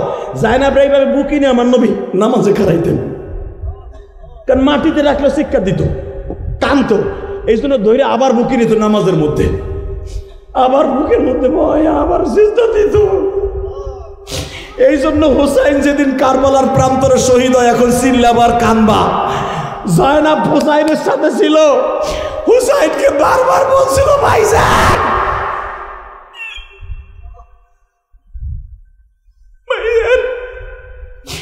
তুমি আমারে কোলে করে বড় করছো, নানায় যুদ্ধে গেলে তোমরা 2 ভাই আমারে কোলে পিঠে করে মানুষ করছো, কারণ তোমাকে 3 ভাইয়ের তখন আমি একটা বোন ছিলাম, আমারে মাটিতে রাখতে দাও নাই তুমি। নানায় যখন যুদ্ধে যাইতো তুমি আমারে গাড়ি নিয়ে মদিনার গলিতে গলিতে ঘুরতা। আজকে ভাই চলে গেছে, তুমিও চলে যাইবা। আমি জায়নাবরে কে বুকে দেইখা রাখবে? আমি জায়নাবরে কে দেইখা রাখবে? আমি জায়নাবরে কে আদর করে চুমা দিবে?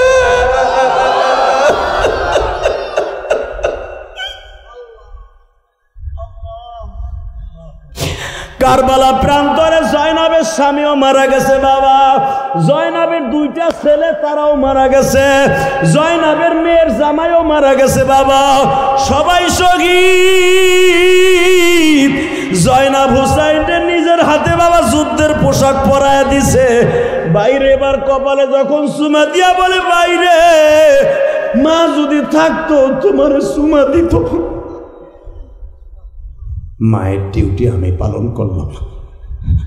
হুসাইন কি বলে এখন? চিৎকার মারবা, জয়নাব বোন আমার, কলিজা আয়, আমার বুকে আয়, আমার বুকে আয়।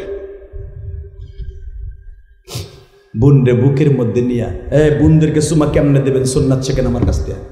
যাদের বোন আছে এইভাবে সুমা দিবেন। যদি বোনরে বিয়ে দেন অথবা বালেগ হয়, বোনের কপালে এইভাবে হাত রাখবেন, এই হাতের এইখানে চুমা দিয়ে বলবেন, তুই ভালো থাক, আল্লাহ তোর কপালটা ভালো করে দিক, তোর কষ্ট একদিন থাকবে না, তোর ছেলে মেয়ে বড় হইলে তোর কষ্ট থাকবে না।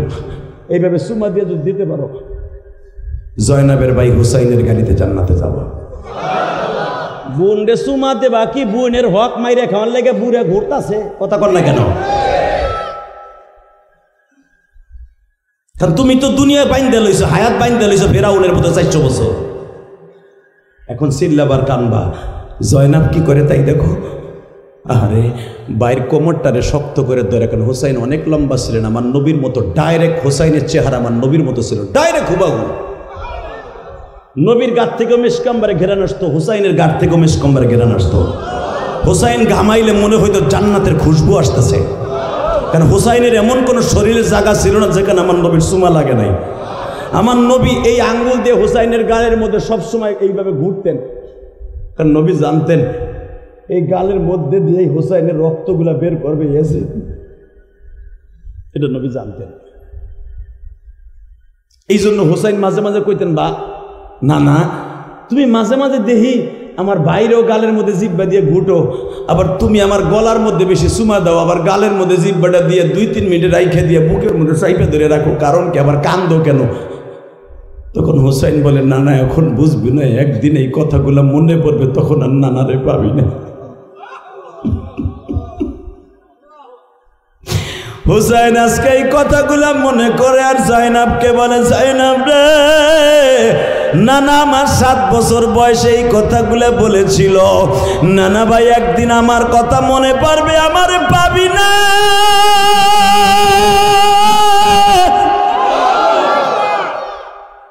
বোন তুই কান্দিস না, একটু পরে আমার মার সাথে আমার দেখা হয়ে যাবে। আমার আব্বা তো এই শহরে ঘুমাই রয়েছে, ফালুজা শহরে ঘুমাই রয়েছে। বোন আমার আব্বা তো কারবালার থেকে মাত্র 13 কিলোমিটার দূরে আমার আব্বার কবর, আলীর কবর। আমার আব্বাও তো যুদ্ধে এসে মারা গেছে। বোন তুই চিন্তা করিস না, আমি একটু পরে আমার আব্বার সাথে, মার সাথে, আমার নানার সাথে দেখা হয়ে যাবে। কিন্তু আমার হাতের উপরে হাত রেখে এখন একটু ওয়াদা দিবি, আপনিও এখন কানবেন, হুসাইনও কান্দে, আপনিও কানবেন যুবক ভাই। বোনের হাতটারে সুমা দিয়ে বলে, বোন রে তুই যখন মদিনায় যাবি তখন কেউর কথা না বললো আমি হুসাইনের কথা নানার রওজার পাশে বুঝাই বুঝাই কবি, না না কারবালার এজির জন্য না আমার ভাই হুসাইন রে এক গ্লাস পানি দেয় নাই।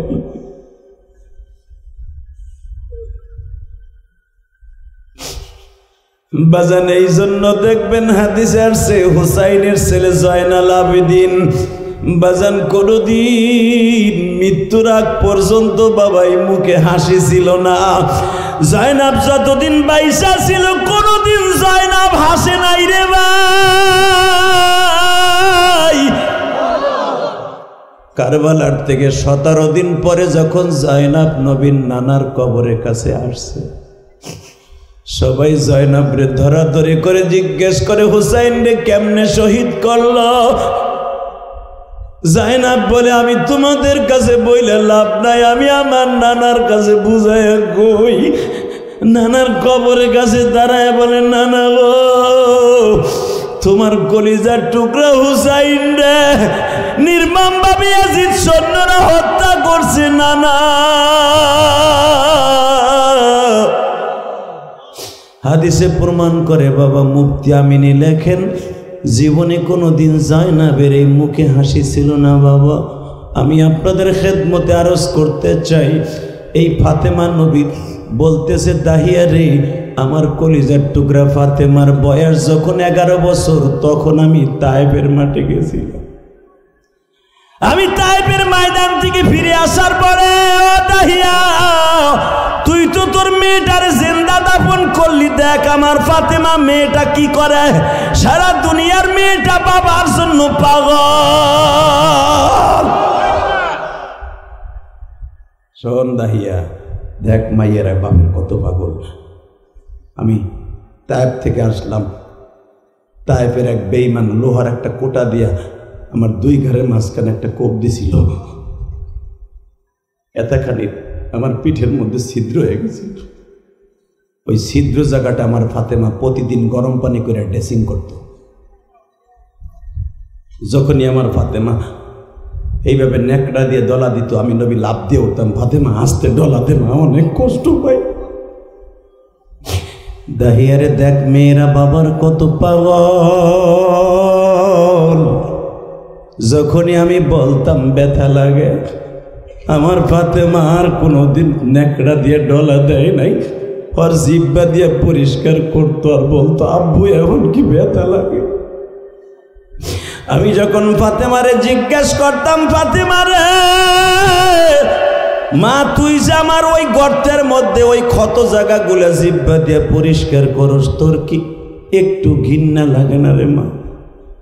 ফাতেমা বলতো, বাবা গো তুমি যদি একবার ফাতেমারে পরীক্ষা করার জন্য বলতা, ফাতেমা তোর কলিজাটা কাইটা বাবারে ভুনা করে দে, আমি আমার কলিজাটা প্লেটে করে তোমার জন্য ভুনা করে দিতাম, বিনা করে দিতাম বাবা। তখন আমার নবী বলছিল, ফাতেমা রে আমি বিশ্ব নবী বলিয়া গেলাম, হুমা জান্নাতুকা ওয়া নারুকা, দুনিয়ার সব মা বাবা তার সন্তানের জন্য জান্নাত। তোর মতো যদি বাবা মারে ভালোবাসতে পারে, আমি বিশ্ব নবী বললাম, মেয়ে হইলে তোর গাড়িতে, পুরুষ হইলে আমি নবীর গাড়িতে। আল্লাহু আকবার জোরে বলতে পারলেন? মেয়ে হইলে তোর গাড়িতে, পুরুষ হইলে নবীর গাড়িতে। জান্নাতে যাওয়ার নিয়ত আছে না নাই? কার কার আছে দেখে আল্লাহকে হাত দুটো উঠান। আল্লাহ তুমি চাইয়া দেখো ময়দানে হাজার হাজার মা বাবার পাগল কান্তাছে, কার জানু মা ঘুমিয়ে আছে কবরস্থানে গভীর রাতে আমিন বলেন জোরে জোরে। আল্লাহ তুমি মাফ করে দাও কবরবাসী রে, তুমি মাফ না করলে মাফকে বলো করিবে। বলেন আল্লাহুম্মা আমিন।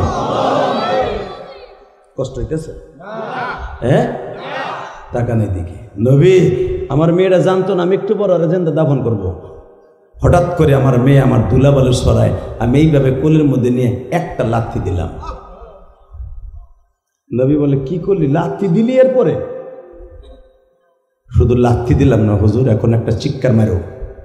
হ্যাঁ হুজুর, আমার মেয়ের লাথি দিয়ে ও উঠতে চায়, কোদাল দিয়ে দিলাম একটা বাড়ি। যেরকম আপনি আহ করে উঠছেন না, আমার নবীও তো বাবা, আমার নবীও তো মেয়ের বাবা, আপনিও তো বাবা। আমার নবী আরে কি করছিস হুজুর? শুনবেন না? না আমি আর শুনবো না। আল্লাহু আকবার বলো, আল্লাহু আকবার। আমি আর শুনবো না, আর শুনবো না, আর শুনবো না। কেন? আপনারা বলছেন কুলিয়া ইবাদিয়াল্লাযিনা আসরাফু আলা আনফুসিহিম লা তাকনাতু মির রাহমাতিল্লাহ, যত গুনাহ করবে সব মাফ। কই আমি না কইছি আমারটা মাফ হইব না? আপনি তো বিশ্বাস করলেন না। তো শোনেন, আরো মারাত্মক শোনেন। কি? আর শুনতে চাই না। তুই বাড়ি দিস আর কি, ফিলকে দিয়ে রক্তগুলা বের হচ্ছে। তারপরে এরপরে আমার মেয়েটা কেঁদে কেঁদে কয় আব্বা আমার মাইরো না।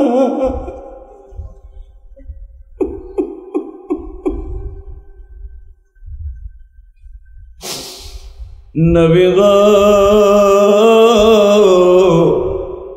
এরপর প্রায় 25 কেজি ওজনের একটা পাথর এমন জোরে মেয়েটার মাথায় মারলাম। বাবা দেখবেন তাফসিরে আসছে, দাহিয়ায়ে কলবি বলে নবী গো,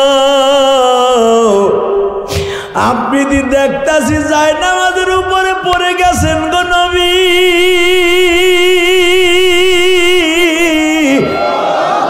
দাহিয়া তোর কথা স্টপ কর, আমি আর শুনতে চাই না।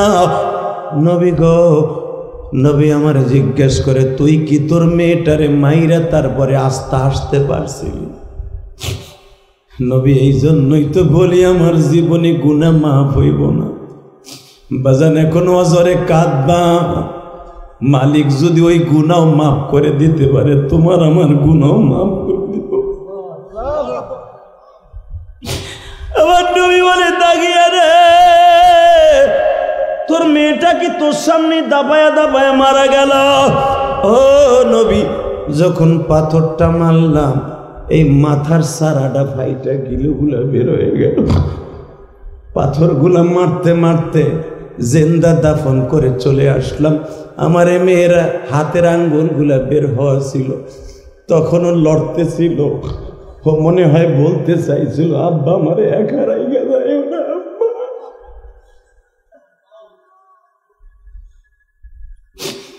এই ডাইন হাতের আঙ্গুল দিয়ে আমারে ডাকতেছিল মনে হয়। সর্বশেষ আঙ্গুলের উপরে যখন এক কোদাল মাটি মারব গো, তখনও মাটিটা নাচে।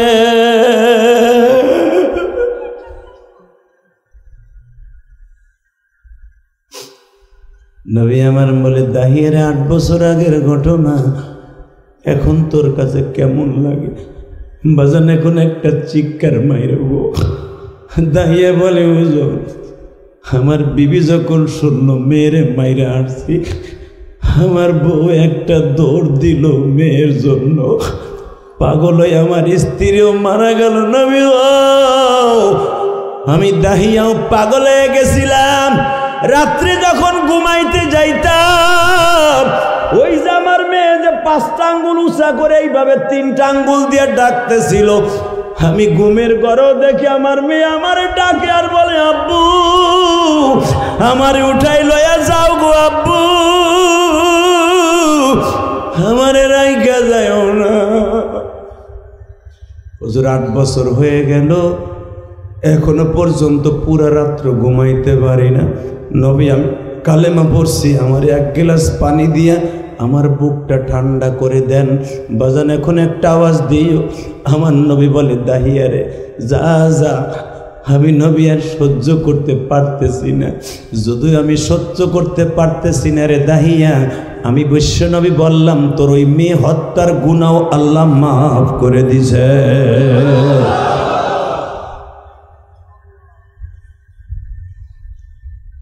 বাবা আপনি কি জানেন এই দাহিয়া কলবের সুরাত ধারণ করে জিবরাইল 40 বার নবীর কাছে আসছে। এই দাহিয়ার এত চেহারা ছিল, আল্লাহু আকবার বলতে পারল না? কষ্ট হইতেছে যে যেই নবীর চেহারা দেখিয়া দাহিয়ার মতো মানুষ কালেমা পড়ে গো বাবা। ওয়াইস করুনি মাকে বলে, মা এখন নবী মদিনায় আসছে, একটু দেখে আসি। মনে আছে ওয়াজ? কি ভুলে গেছেন গা? এর নাম ইলিয়াস রহমান জিয়াদি। 1.5 ঘন্টা আগে থুয়ে গেছিলাম ওয়াইস করুনি, মনে আছে? আবার ঘুরে ঘুরে জায়গায় মাত্র 5টা মিনিট অজরে কাঁদতে থাকবেন যাদের মা নাই। আমি আপনার সাথে আজকে বন্ধুত্ব করব, কেন আমিও আজকে 12 বছর বয়সে মা হারাই আজও পর্যন্ত 32টা বছর মা গয়া ডাকি না। 32টা বছর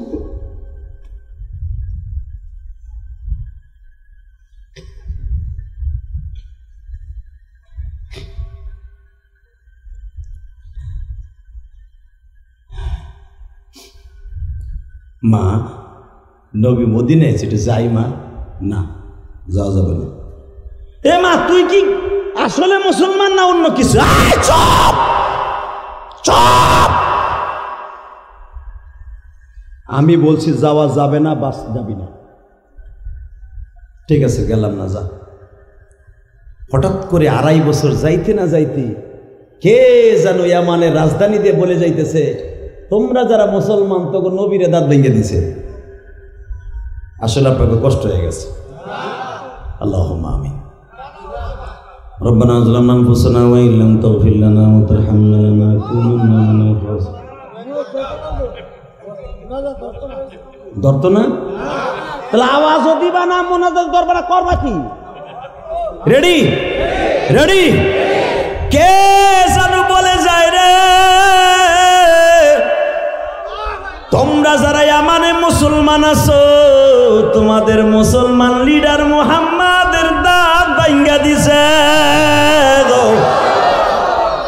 তোমাকে মুহাম্মাদের মাথা ফাটাইয়া যেই হেলমেট পরে মাথায় আসছিল, ওই হেলমেটের 2টা রড এখান দিয়ে ঢুকে হেন্দে বাইর হয়ে গেছে। কেউ কেউ বলে সে আইসিইউর মধ্যে মারা গেছে, কেউ কেউ বলে এখনো বেহুশ হয়ে পড়ে রয়েছে। ওয়াইস করুনি মার সামনে যে বলে, মা তোর মতো নিষ্ঠুর মা দুনিয়ায় হয় না। ও আমার মা বোনেরা, আমি জানি মহিলা প্যান্ডেলে না, দেখো একটা মহিলা কত নবীর আশা গো। এ দাহিয়া তুই কি বললি? আমার মতো নিষ্ঠুর নাই। না না, তোর মতো নিষ্ঠুর কেউ নাই। কেমনে বুঝলি? কতবার দেখতে যাইতে চাইছি, দিলি না মা। যদি যাইতাম অন্তত নবীর চেহারাটা দেখে বলতে পারতাম আমার নবীর কোন দাঁতটা ভাঙছে। মা কয়, দাহিয়া রে তুই কি আমার ভালোবাসার কারণে যাস নাই? কয় হ্যাঁ। তাহলে আমারে ওয়াইস রে, তুই কি আমার চাইতে নবীরে বেশি ভালোবাসস না আমারে ভালোবাসস? ওয়াইস বলে, মা গো আমার মালিক বলছে, ওয়াকাযা রাব্বুকা আল্লা তা'বুদু ইল্লা ইয়্যাহু। আল্লাহু আকবার জোরে বলো। ইল্লা ইয়্যাহু ওয়া বিল ওয়ালিদাইনি ইহসানা। আমি আল্লাহর ইবাদতের পরে একমাত্র খেদমত করবা মা বাবার। কোরআনের দিকে তাকাইলে তোরে অনেক ভালোবাসি রে মা। আবার নবী বলছে, লা ইউমিনু আহাদুকুম হাত্তা আকুনা আহাব্বা ইলাইহি মিন ওয়ালিদিহি ওয়া ওয়ালাদিহি ওয়ান নাসি আজমাইন। হাদিসের দিকে তাকাইলে মা নবীরে বেশি ভালোবাসি। মা আমি কাউরে ফেলতে পারবো না, তোরেও ভালোবাসি, নবীরেও ভালোবাসি। এবার একটা আওয়াজ দিষ্টে যুবক, মাত্র 28 বছরের যুবক ওয়াইস মার সামনে বইয়া বলে দনোজন রে ভালোবাসি। মা বলে ওয়াইস রে, এই কুরুন শহরে ওয়াইস কুরুনি যে বলে, কুরুন জেলায় বাড়ি বিদায় ওয়াইস কুরুনি বলতো, আসলে নাম ওয়াইস। ওয়াইস রে মা তোর কাছে আছে বিদায় ভালোবাসা দিতে পারস রে ওয়াইস। আমি মা এখন দেখব নবীরে কেমন ভালোবাসোস। মা কি করতে হবে? 2.5 কেজি ওজনের একটা পাথর মা হাতে দিয়া কয়, তুই না কইস নবীর কোন দাঁতটা ভাঙছে, তুইও জানোস না আমিও জানি না। আমার চোখের সামনে এক একটা বাড়ি দিয়া দাঁতগুলা ভাঙে আমার হাতে দিবি। জোরে জোরে জোরে জোরে জোরে জোরে। এ আমার আলেম ভাইরা, আপনারা জানেন ওয়াইস এত বড় পাথর দিয়ে একটা বাড়ি দিয়ে প্রথম 4টা দাঁত ভাঙা ফেলা। দাঁতগুলার টান দিয়ে মার হাতে দিয়ে বলে, মা রে করুণ শহরের ওয়াইস তোর হাতে দিয়ে দিল দাঁত। মা ওয়াইস রে নবীর কোন দাঁত ভাঙছে জানি না, কারণ আমার গালে তো দাঁত নাই রে বাবা। আমিও বাড়ি দিয়ে দেখাইতাম নবীরে কত ভালোবাসি গো। ওয়াইস আমার দাঁত তো আল্লাহ নিয়ে গেছে, তুই এখন নবীর প্রেমের ময়দানে দাঁড়ায় দাঁতগুলা ভাঙবি। পিটাইয়া পিটাইয়া বাবা দাঁতগুলা ভাঙ্গিয়ে মার হাতে তুলে দিছে। আমার দিকে তাকাও। মা দাঁতগুলা কাপড়ের আসলে রক্তমাখা দাঁত কাপড়ের আসলে গিট্টু দিয়া বলে, মালি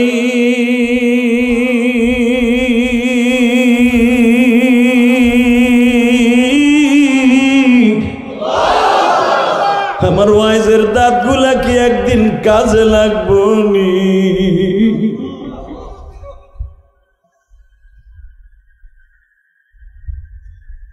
ওয়াইজ তুই ভাবছ আমি তোরে যাইতে দেই নাই, এবার কানবে। ওয়াইজ তুই ভাবছ তুই যাইতে চাইছ তোর মাক্কি যে নিবনি, আমি তোরে যাইতে দেই নাই, তাই না? না,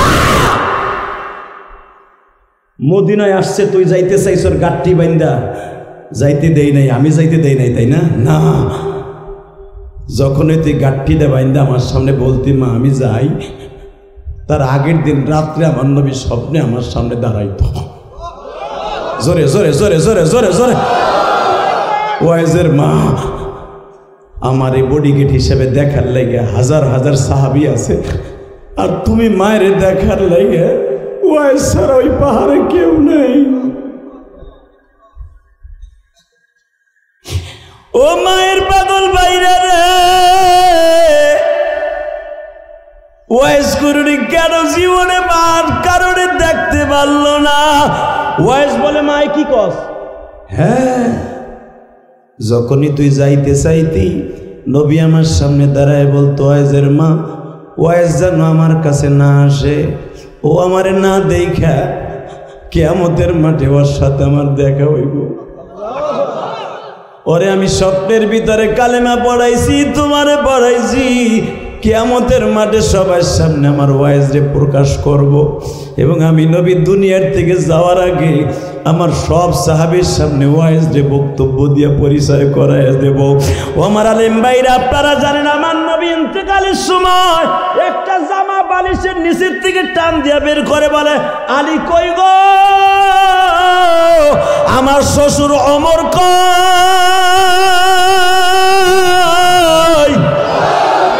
আমার 4 জনের মধ্যে তোমাকে 2 জনের বয়স কম, তোমরা পারবা আমার এই ভালোবাসার নিদর্শন গোলাপ ফুলটা ওয়াইজ কুরুনির কাছে পৌঁছায় দিতে? নবী জামাটা হ্যাঁ আমার ওয়াইজরে দিবা। বাজান রে, হজের মৌসুমে হযরত আলী আর হযরত ওমর গিয়েছিলেন বাবা আরাফার মাঠে। জিজ্ঞেস করে, ভাইজান তোমাদের মাঝে কে আছে কুরুন শহর থেকে ইয়ামান থেকে হজ করতে আসছে? 4500 হাজির মধ্যে বাবা 23 জন হাজি দাঁড়াইছে। আল্লাহু আকবার জোরে বলো। 23 জন দাঁড়াইছে আরাফার মাঠে। ওমর খুতবা দিয়া বলতেছে, কুরুন শহরে কয়জন আছো? 23 জন দাঁড়াইছে। এর ভিতরে ওয়াইজ করুনি আছে, হে তো পাগল, হে আপনার পিছনে নামাজ পড়তে আহে নাই, হজের নামাজ, সে হয়তো কোনো গাছগাছলার মধ্যে বই বই কাঁদতেছে। আল্লাহু আকবার বলেন না। ওমর বলে তুই পাগল, তোর বাপ পাগল, তোর 14 গোষ্ঠী পাগল, তুই ওয়াইজ রে চিনস কই আগে তাই কহ। হযরত আলী বলে এইভাবে পাগলামি করলে চলবে না, চলেন আমরা মনে হয় সে ফরজ তওব করার জন্য কাবায় গেছে। একটু আগে জিজ্ঞেস করে ওয়াইজ নামে কেউ আছে? একজন দাঁড়ায় বলে একটু আগে ছিল। সে জোরে জোরে চিল্লাই চিল্লাই বলে গেছে এই জায়গায় ঠোঁট লাগায় বলে আমার নবী চুমা দিছে, তাই তোরে কালো পাথরটা চুমা দিয়ে গেলাম। তুই কি আমাদের মাঠে কোষ আমার নবী ঠোঁট লাগাইছে বিধে আমি ঠোঁট লাগাই গেলাম। হে ভাইজান, কোনো হাজি যখন ঠোঁট লাগায় এই নিয়াত যদি করে যে আমার নবী চুমা দিছে তাই দিলাম, নবীর চুমার জায়গায় যেন আমার চুমাটা পড়ে, ওই হাজি কোনোদিন জাহান্নামে যাবে না, জাহান্নামে যাবে না, জাহান্নামে যাবে না।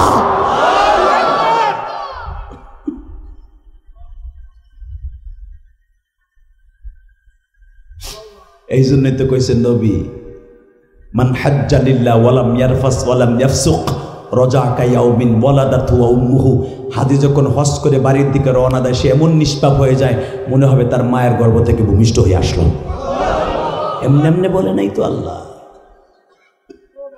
কষ্ট হইতেছে? 2 মিনিট।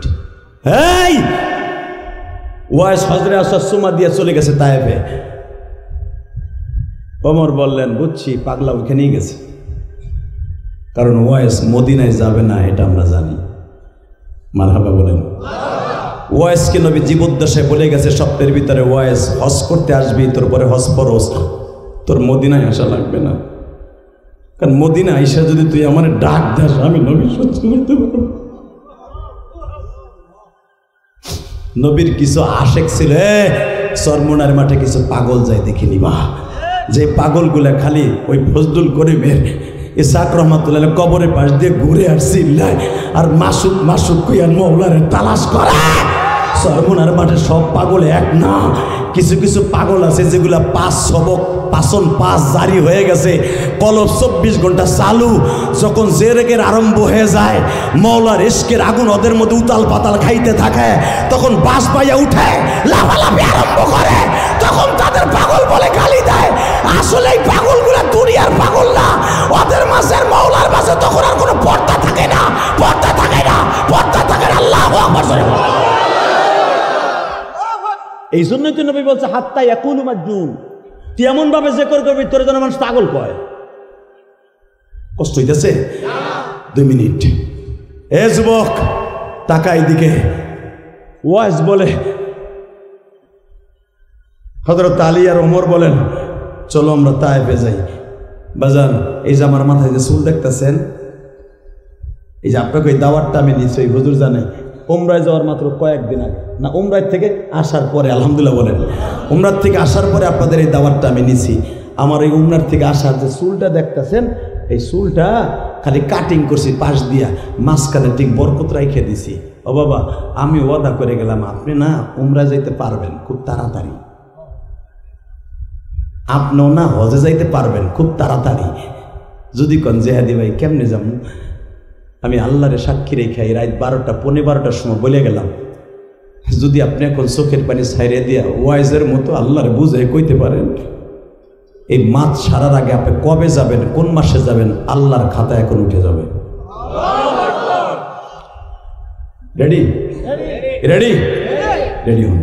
মনকে বুঝে এখন আমার জীবনের শেষ মাহফিল এটা। মাহফিল আগামী বছর হবে কিন্তু আমি থাকবো না। আমি যেখানে বসে আজকে মাহফিলের টাকা গুনছি হয়তো আর একজন আমার জায়গায় গিয়ে গুনবো। আমার জীবনে হয়তো আর কোনোদিন এই মাহফিলে বসতে পারবো। আমার বাবা এখানে বসে টাকা গুনতো, আমার বাবা এখানে বসে কালেকশন করতো। আজকে আমার বড় ভাই ওই কবরে, আমার বাবা কবরে, আমিও যেন কবে আগামী বছর চলে যাই। নবীগো যাওয়ার আগে একটা বার যদি মক্কা মদিনায় যাইতে পারতাম। বাজান এবার মনের আশা মনে লইয়া আল্লাহকে একটা ডাক দিবা। হযরত ওমর আর আলী ডাক দাও, ডাক দাও, ডাক দাও, ডাক দাও, ডাক দাও। হযরত ওমর আর আলী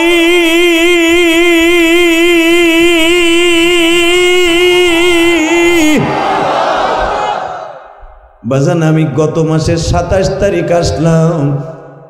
বাজান আমি যখন এই বছর তায়েফের মাঠে গেছিলাম, যেখানে ওয়াইজ বসে বসে কাঁদছিল, ওই পাহাড়ের কাছে মাথাটা দিয়ে বলে, নবী গো, তায়েফের 165 জন ছেলে আপনারে মারলো। মনে হয় মারতে মারতে এই জায়গাটাই বেহুশ করে ফেলে রেখে দিয়েছিল। আমি ওয়াইজ আজকে আসছি, আপনি নাই গো নবী। এই তায়েফ জেলা শেষ হইলে ইয়ামানের বর্ডার। ও নবী, এই বর্ডারের সাথে ইয়ামানের বর্ডার লাগানো। আমি যদি তখন তায়েফে আসতাম গো, অন্তত তায়েফের ছেলেদের পা দুটা জড়াই ধরে বলতাম, মাইরো না, মাইরো না তোমরা নবীকে,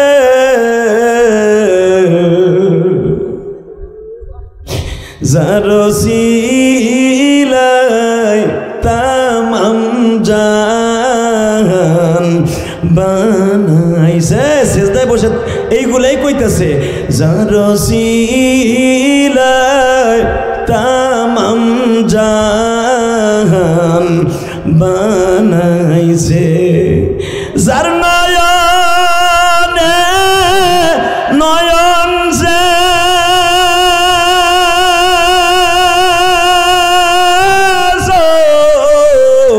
রাখিছে,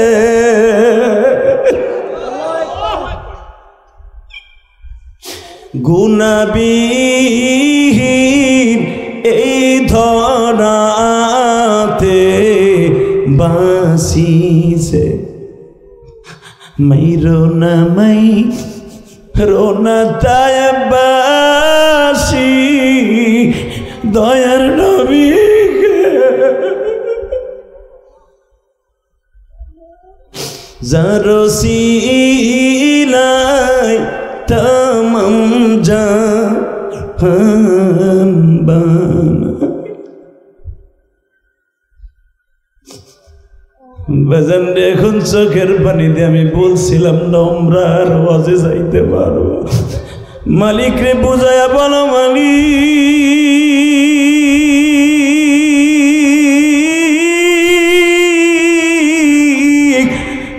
যদি ওই তায়েফ শহরটা না দেখাইবে, কেন নবীরা আশিক বানাইলা? ওয়াইজের মতো পাগল যদি আইসা পাগলামি করতে পারে, আমি পাগল ডেকে একবার নিতে পারো না? বাজান এবার বুঝাইয়া বুঝাইয়া কন গো, এই মাহফিলে কার জানো মা নাই বাবা নাই গো? আমি ইলিয়াসুর রহমান জেহাদি 12 বছর বয়সে মা হারাইছি। আমার নবী 6 বছর বয়সে মা হারাইছে। ওয়াইজ আজকে কেঁদে কেঁদে বলে, নবী গো, আজকে আমার মা নাই, আমি হজে আসছি। আমার মা পয়সা থাকলে তো আমি হজে আসতে পারতাম না। আজকে মাও নাই, আপনাও নাই। নবী গো, ওয়াইজের দুঃখ বোঝার মতো আর কেউ নাই। বাজান সেজদায় পড়ে যখন ওয়াইজ কান্তাছে, হযরত ওমর বলে, আলী রে, এইটাই হবে ওয়াইজ কুরুনি পাওয়া।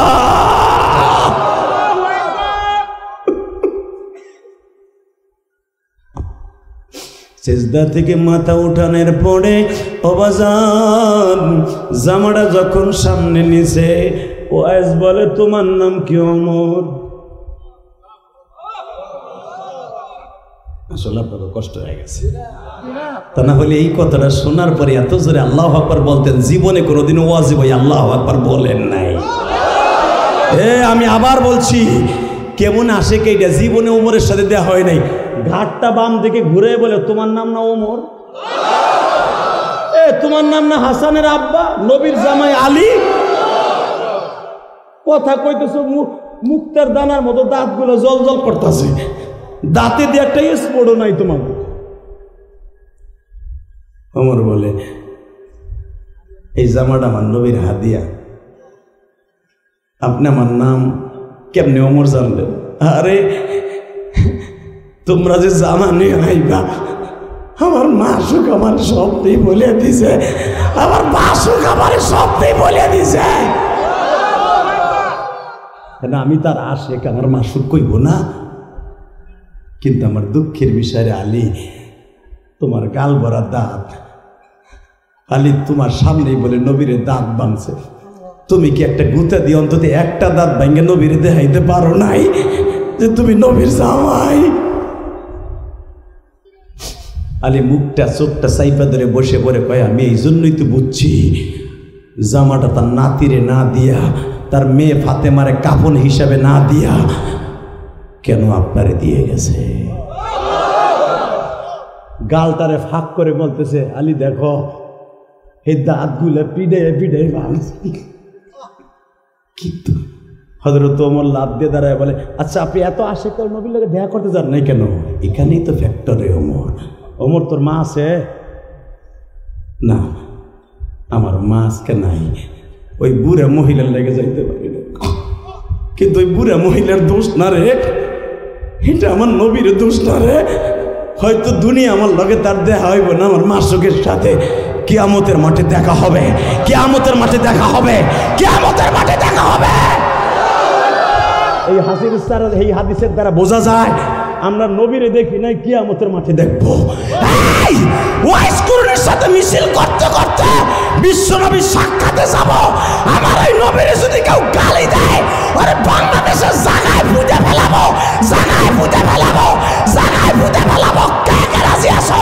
আল্লাহকে তো হাত দেখায় না।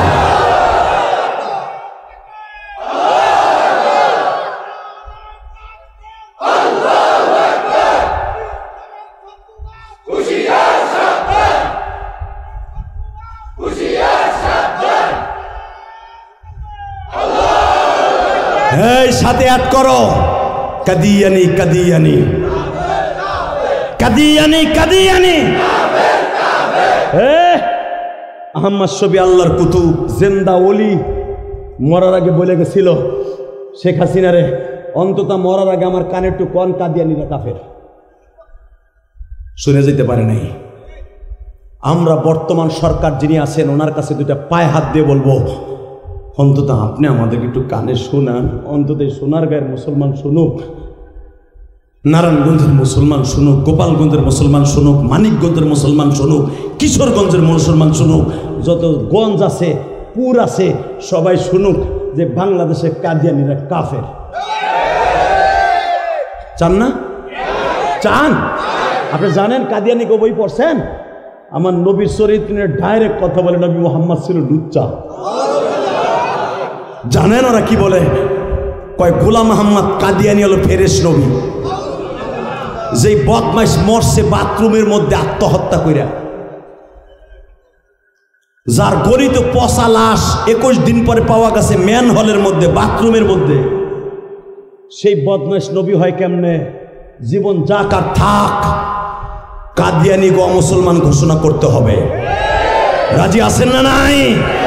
পরবর্তীতে অন্তর্বর্তী সরকার যাওয়ার পরে, সরকার তো একদিন আসবে, যেই আসুক তাদের কাছে আমাদের জোরালো বক্তব্য আওয়ামী লীগ তো করে নাই, যেই আসবেন অন্তত আপনাদের আমাদের প্রাণের দাবি কাদিয়ানি গো কাফের দেখে মরতে চাই। রাজি আছেন না নাই? উলামায়ে কেরাম কে কে রাজি আছে? গভীর রাতে একটা দরখাস্ত আল্লাহর কাছে দাও।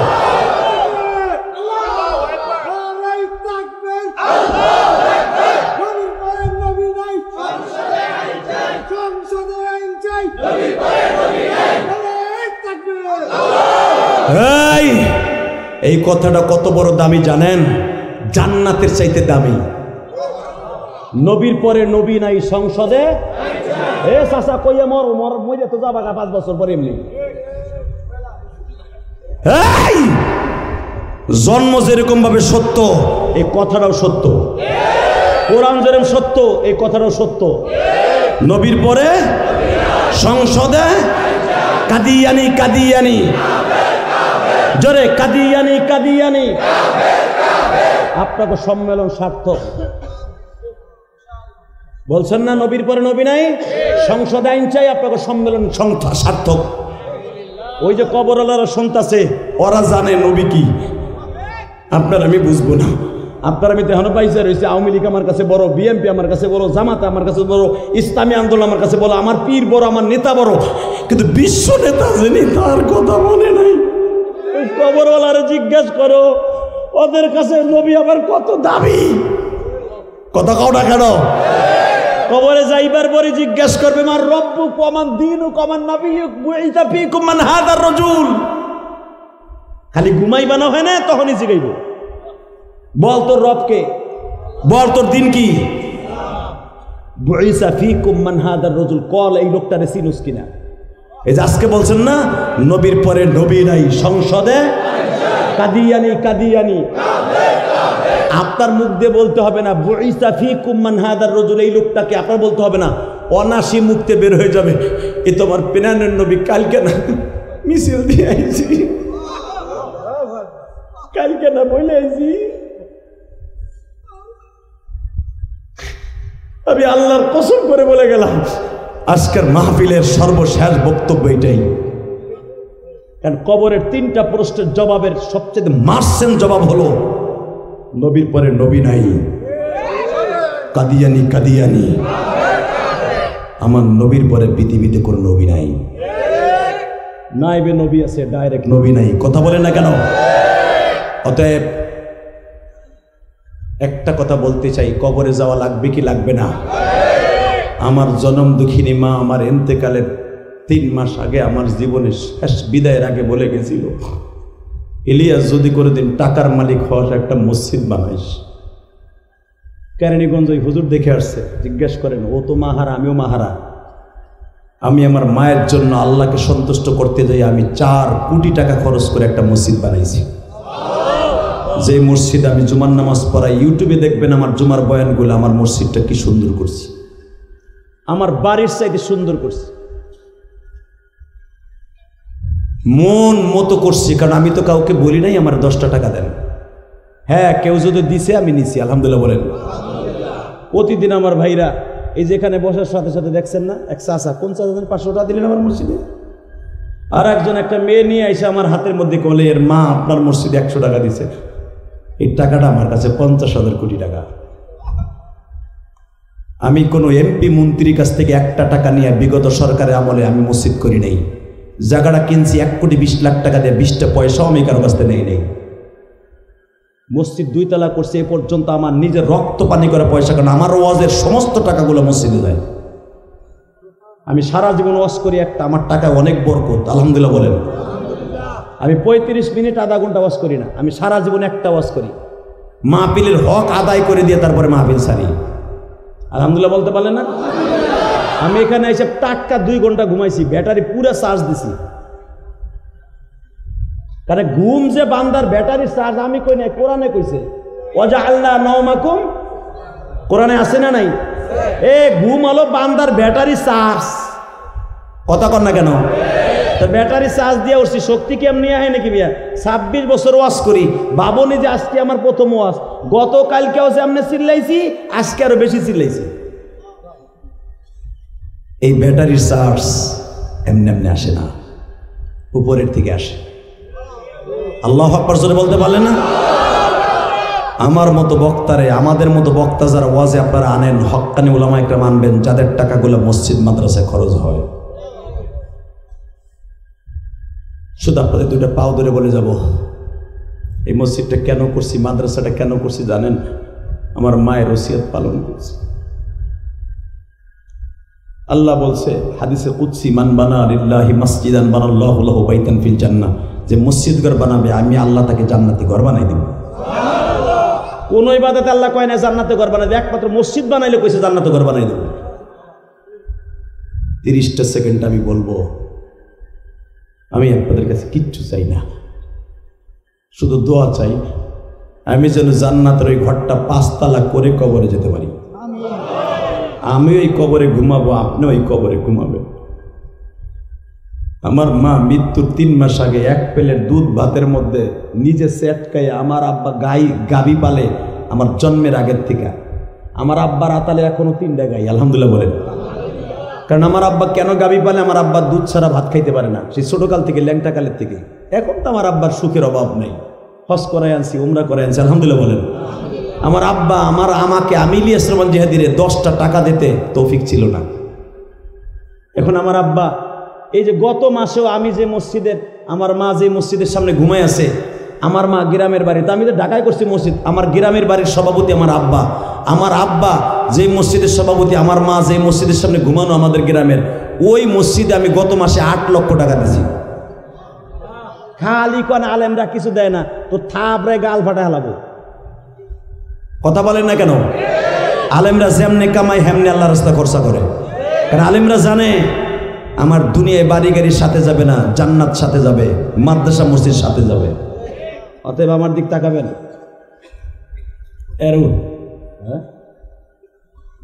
বহেন আলহামদুলিল্লাহ বলেন। আল্লাহ জোরে কোন আল্লাহ আমিন। আল্লাহু আকবার জোরে কোন তো। মোনাজাত না করে এখান থেকে কেউ উঠবেন না। কে কে রাজি আছেন?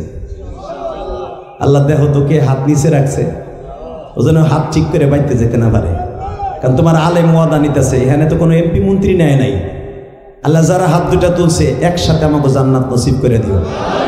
আল্লাহ আমার এই কলিজার বন্ধুদেরকে তুমি একসাথে আমার পরিচয় করাই দিও। এই 2 দিনের যত বক্তা শ্রোতা আছে সবাইকে আমাদের একসাথে মাফ করে দিও। তুমি মাফ করে দিলে কেউ জিগাইব না। আল্লাহ তোমার সংসদে কেউ জিজ্ঞেস করার মতো কেউ নাই। শেখ হাসিনা 15 বছর কি করে গেছে, তত্ত্বাবধায়কের কাছে হিসাব দিতে হবে। তুমি যা করবা কিচ্ছু দিতে হইব না, কথা ঠিক না বেঠিক? না মান হাত